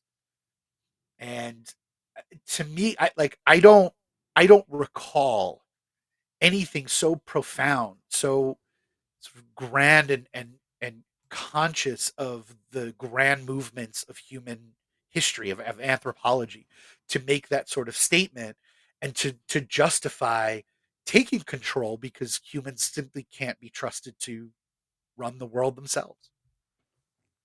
No, I appreciate you reading that passage. I mean, that definitely stands out. And I mean, it's funny because I do pay attention to the credits, and so I was like, I knew when he started scripting, but I mean, I should have sort of done like a blind test to see if I noticed. But I mean, there was a shift. Leveling up is a good way of putting it. So, yeah, no, he was definitely a welcome addition, regardless of what people feel about his writing today. I mean, I think this was, Yeah.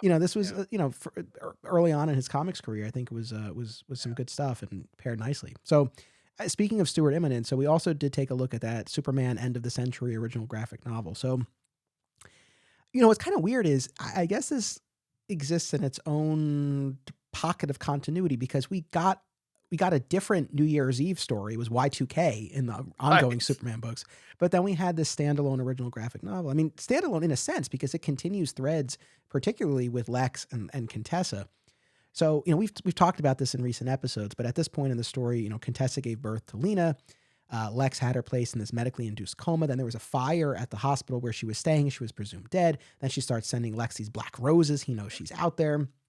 So in this original graphic novel, written and drawn by Stuart Immonen, she resurfaces trying to take Lena back, and she hires an underling to set fires at various LexCorp properties. And interspersed with all of this, Lex has a team out, uncovering the wreckage of a ship that we get the backstory for via these gorgeously painted flashback sequences, where we learn about Contessa's history and her immortality, right? That was something that had been hinted at in earlier issues, but we never really got a firm answer on it.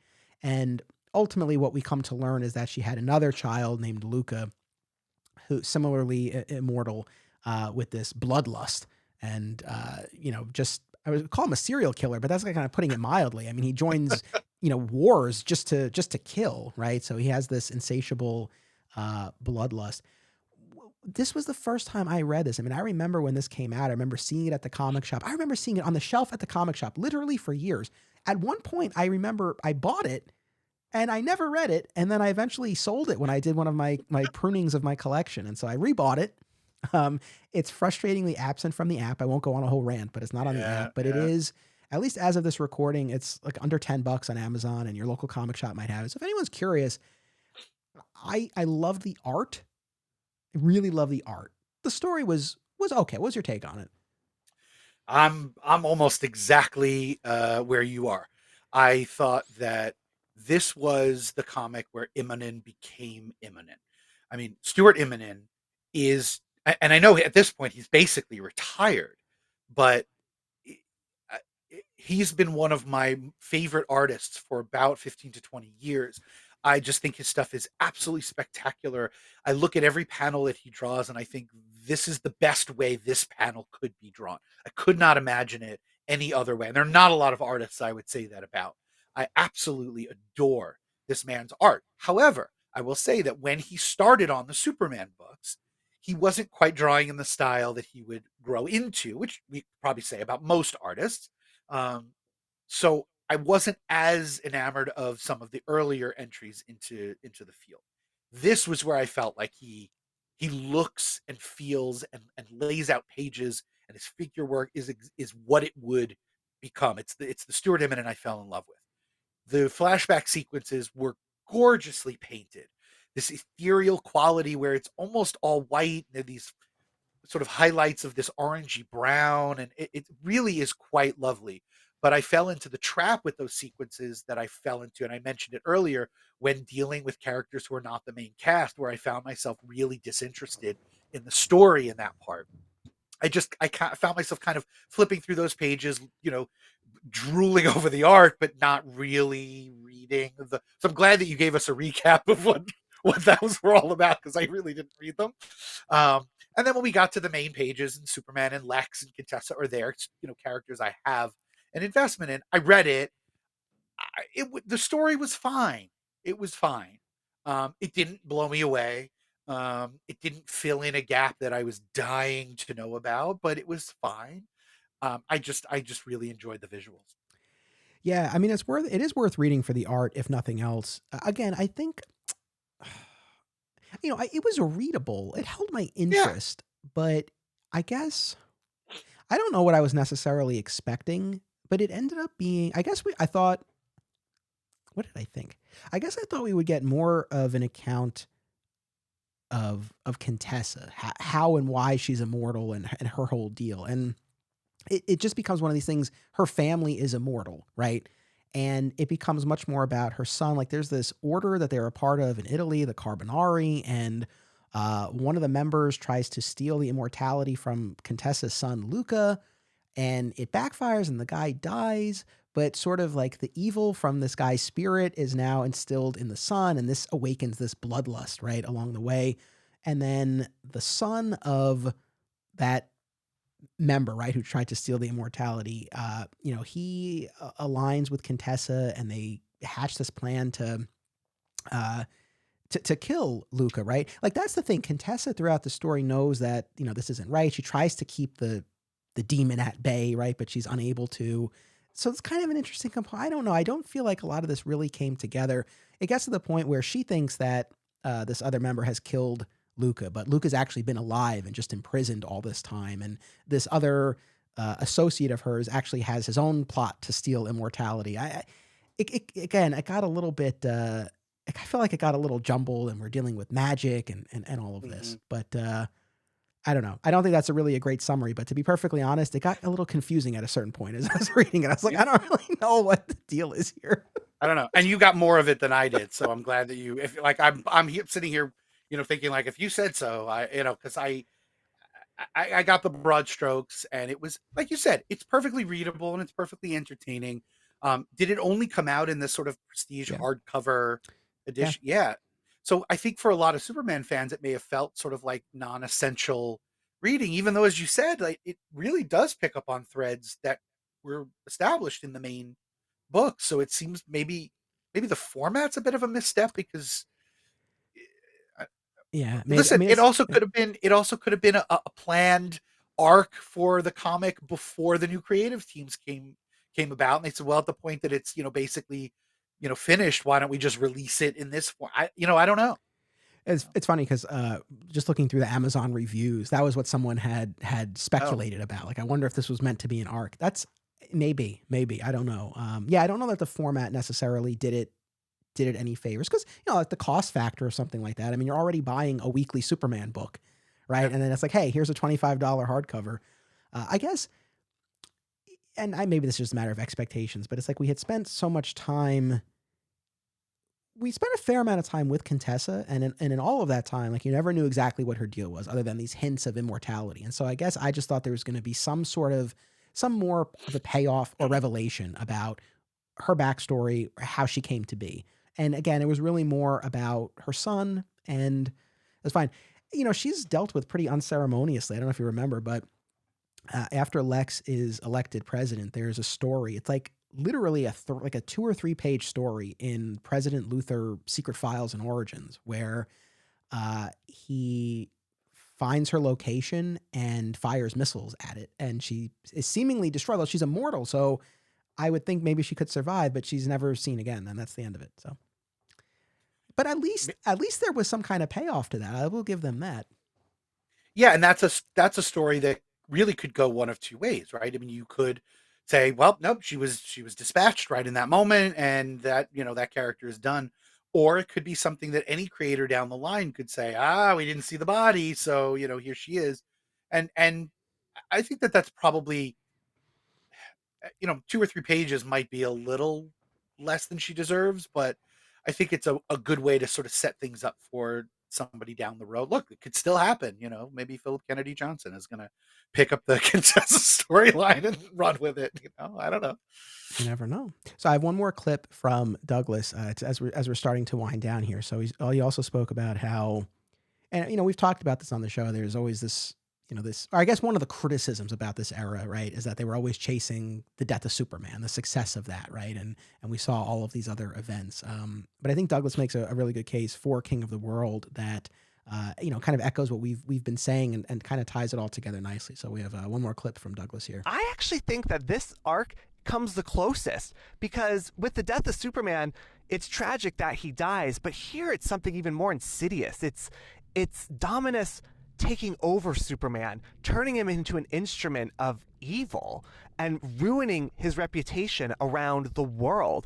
And I think in some ways that's an even worse blow. When Superman died, he died a hero at the very least. I really kind of love this, and I think it's actually a great way to finish this era of comics with Dan Jurgens and Louise Simonson and all them kind of ending the real Triangle Era. I think that this is a great big climax finale to that era, and I really like it, and I think it's kind of been underrated over the years, and I think it really is an era that's ripe for rediscovery, and I think Dominus is a villain that's ripe for rediscovery.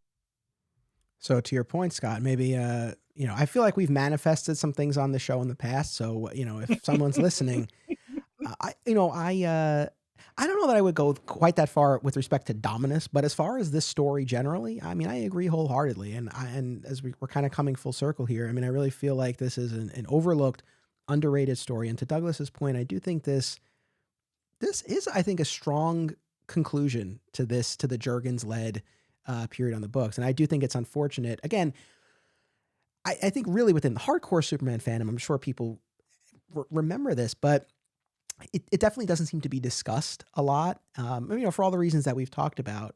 And I think that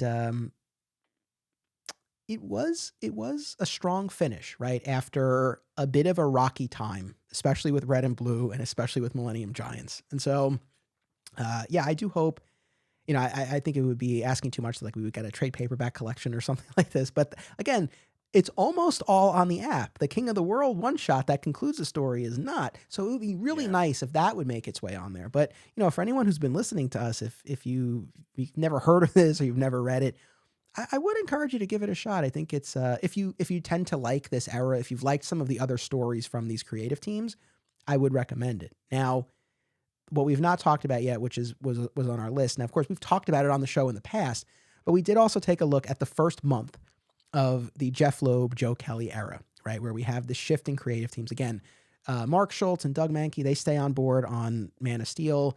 Immonen and Miller stay on the books. They shift over to Adventures of Superman. Their first issue continues a plot line that had been running for a while about Mr. Odette, who owned the farmland in the middle of Hypersector, and he's able to get his land on the National Registry, and it's saved, and it's sort of a nice wrap up to all of that.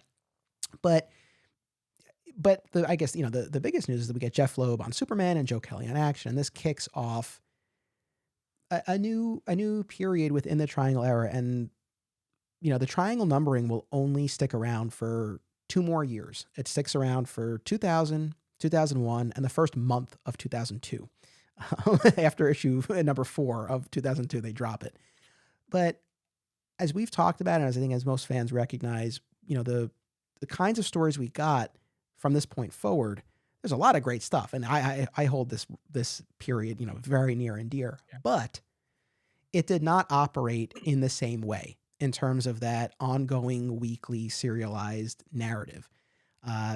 There were certainly stories like Y2K is a good example, or Emperor Joker, or Our Worlds at War, where the books united and you had a crossover essentially. But on a week-to-week basis, the books did kind of follow their own threads more than we had ever seen in the past. I mean, I think a perfect example is at the end of Loeb's first issue, Mongol II arrives on Earth. And we don't get, he crashes in Metropolis and he faces off with Superman. And we don't get the continuation of that until the next month's issue of Superman. And I was thinking back, throughout the earlier portion of the Triangle Era, there were definitely threads, dynamics, characters that sort of fell within the purview of certain books that certain creative teams did a little bit more with. But I'm hard pressed to think of an example of something quite like that, where there's a cliffhanger at the end of one issue and you don't get the resolution until the next month. So it was definitely a shift. Like the Triangle Era, as we knew it, had come to an end, even though those triangle numbers would continue. Yeah, and for those who've been reading through the Triangle Era and had been conditioned to follow the triangle numbering and not the numbering of the actual issues, this was a major shift. I mean, a major shift. What's perhaps not great about it is exactly what you pointed out, is that someone expecting to see, adventures pick up the Mongol thread and then reading it and going, wait a minute, this feels like it's out of continuity. This is not the storyline I left off with. And then realizing 4 weeks later that this is the new paradigm, that could be pretty off-putting. On the other hand, and while I guess as a business model, it may not be as effective because you don't have to buy all of the titles. It allowed you to pick and choose the titles that were consistent with your sensibilities. So like you and I have both said, we don't love the Schultz Mahnke sort of more sci-fi oriented stories. It was not my favorite at this point. Mahnke is another one who I've come to really love and respect now, but I really didn't love the art when he was a younger creator at this time. So I was not reading that book. It just didn't do anything for me. I would pick it up if it were part of a larger crossover. So the ones you mentioned, particularly our Worlds at War, because that was an essential part of the story, but it was also listed as Our Worlds at War part whatever, or I even think they broke it out into like All Out War and then Casualties of War and something like that.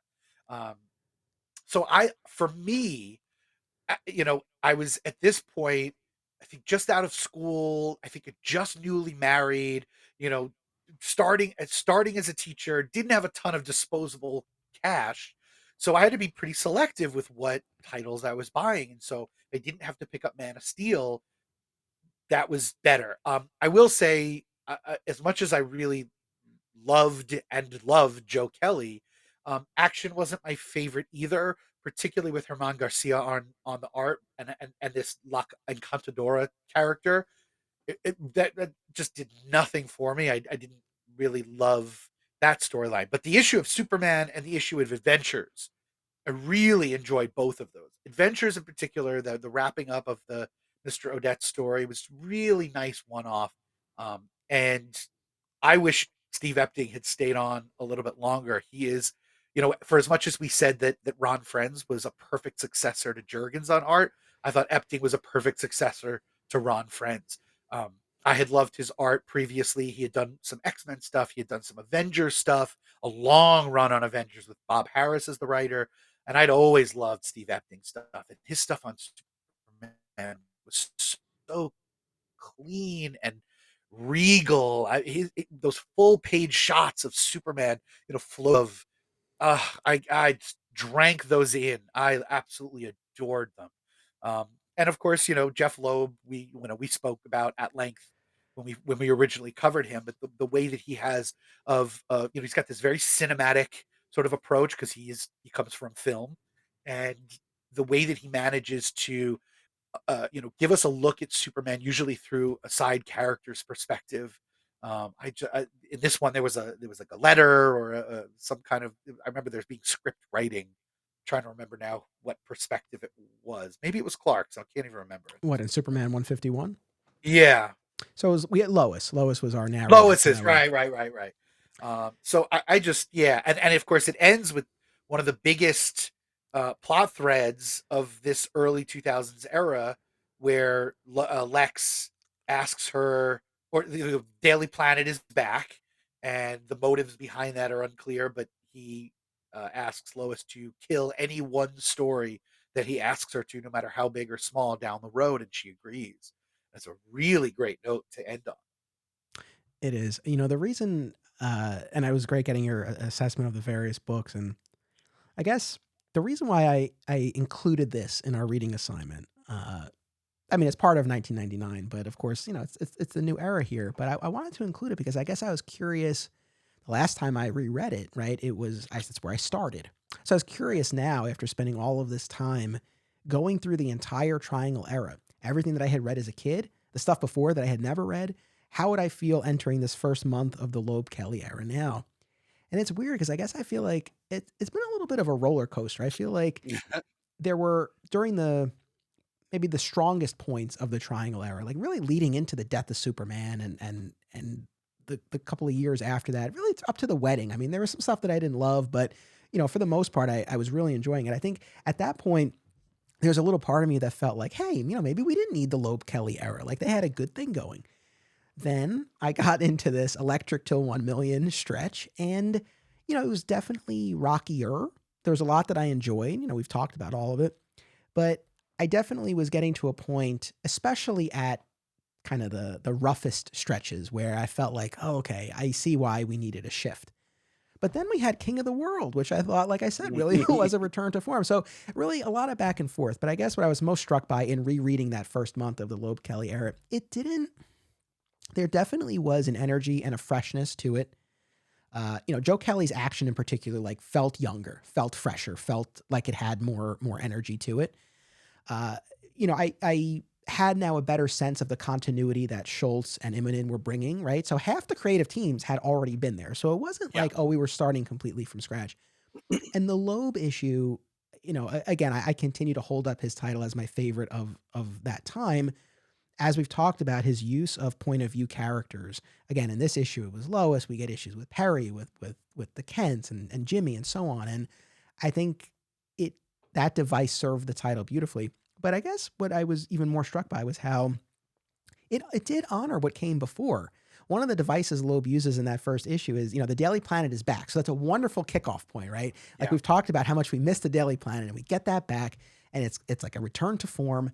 And we see throughout the issue these front pages, right, that are hung up in the halls and the offices of the Daily Planet, but it tells you the history of the post-crisis Superman. And I appreciated that more now than I did probably the last time I did my reread, because it's like, okay, this is showing like, hey, all of this came before. We're kind of going in a new direction now. We want to freshen things up a bit, but it wasn't like they just wiped everything clean. And so I really appreciated that. I mean, part of me wonders, I do think by this point they probably did need to freshen up a bit. As much as I liked King of the World, I mean, it probably was time. I mean, look, anything, knowing when to get off the stage is an important. As we pass the 2-hour mark, people are like, all right, you get off the stage now. I know we're wrapping up. Like, but at the same, part of me wonders, like, is there a scenario where, Dan Jurgens stuck around with Loeb and or Kelly? Like, I wonder if that's something that even would have worked. But his work in particular, I always enjoyed, and he's someone who I think always just gets the character. But obviously that's not what we got. But I just couldn't help but wonder that.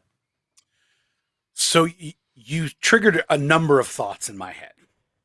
One was, I was thinking of you during that sequence where we're walking through the halls of the refurbished Daily Planet and seeing all the headlines on the walls. And if you really are paying attention, it is very much a chronicle of, the last 8, 9, 10 years of Superman comics.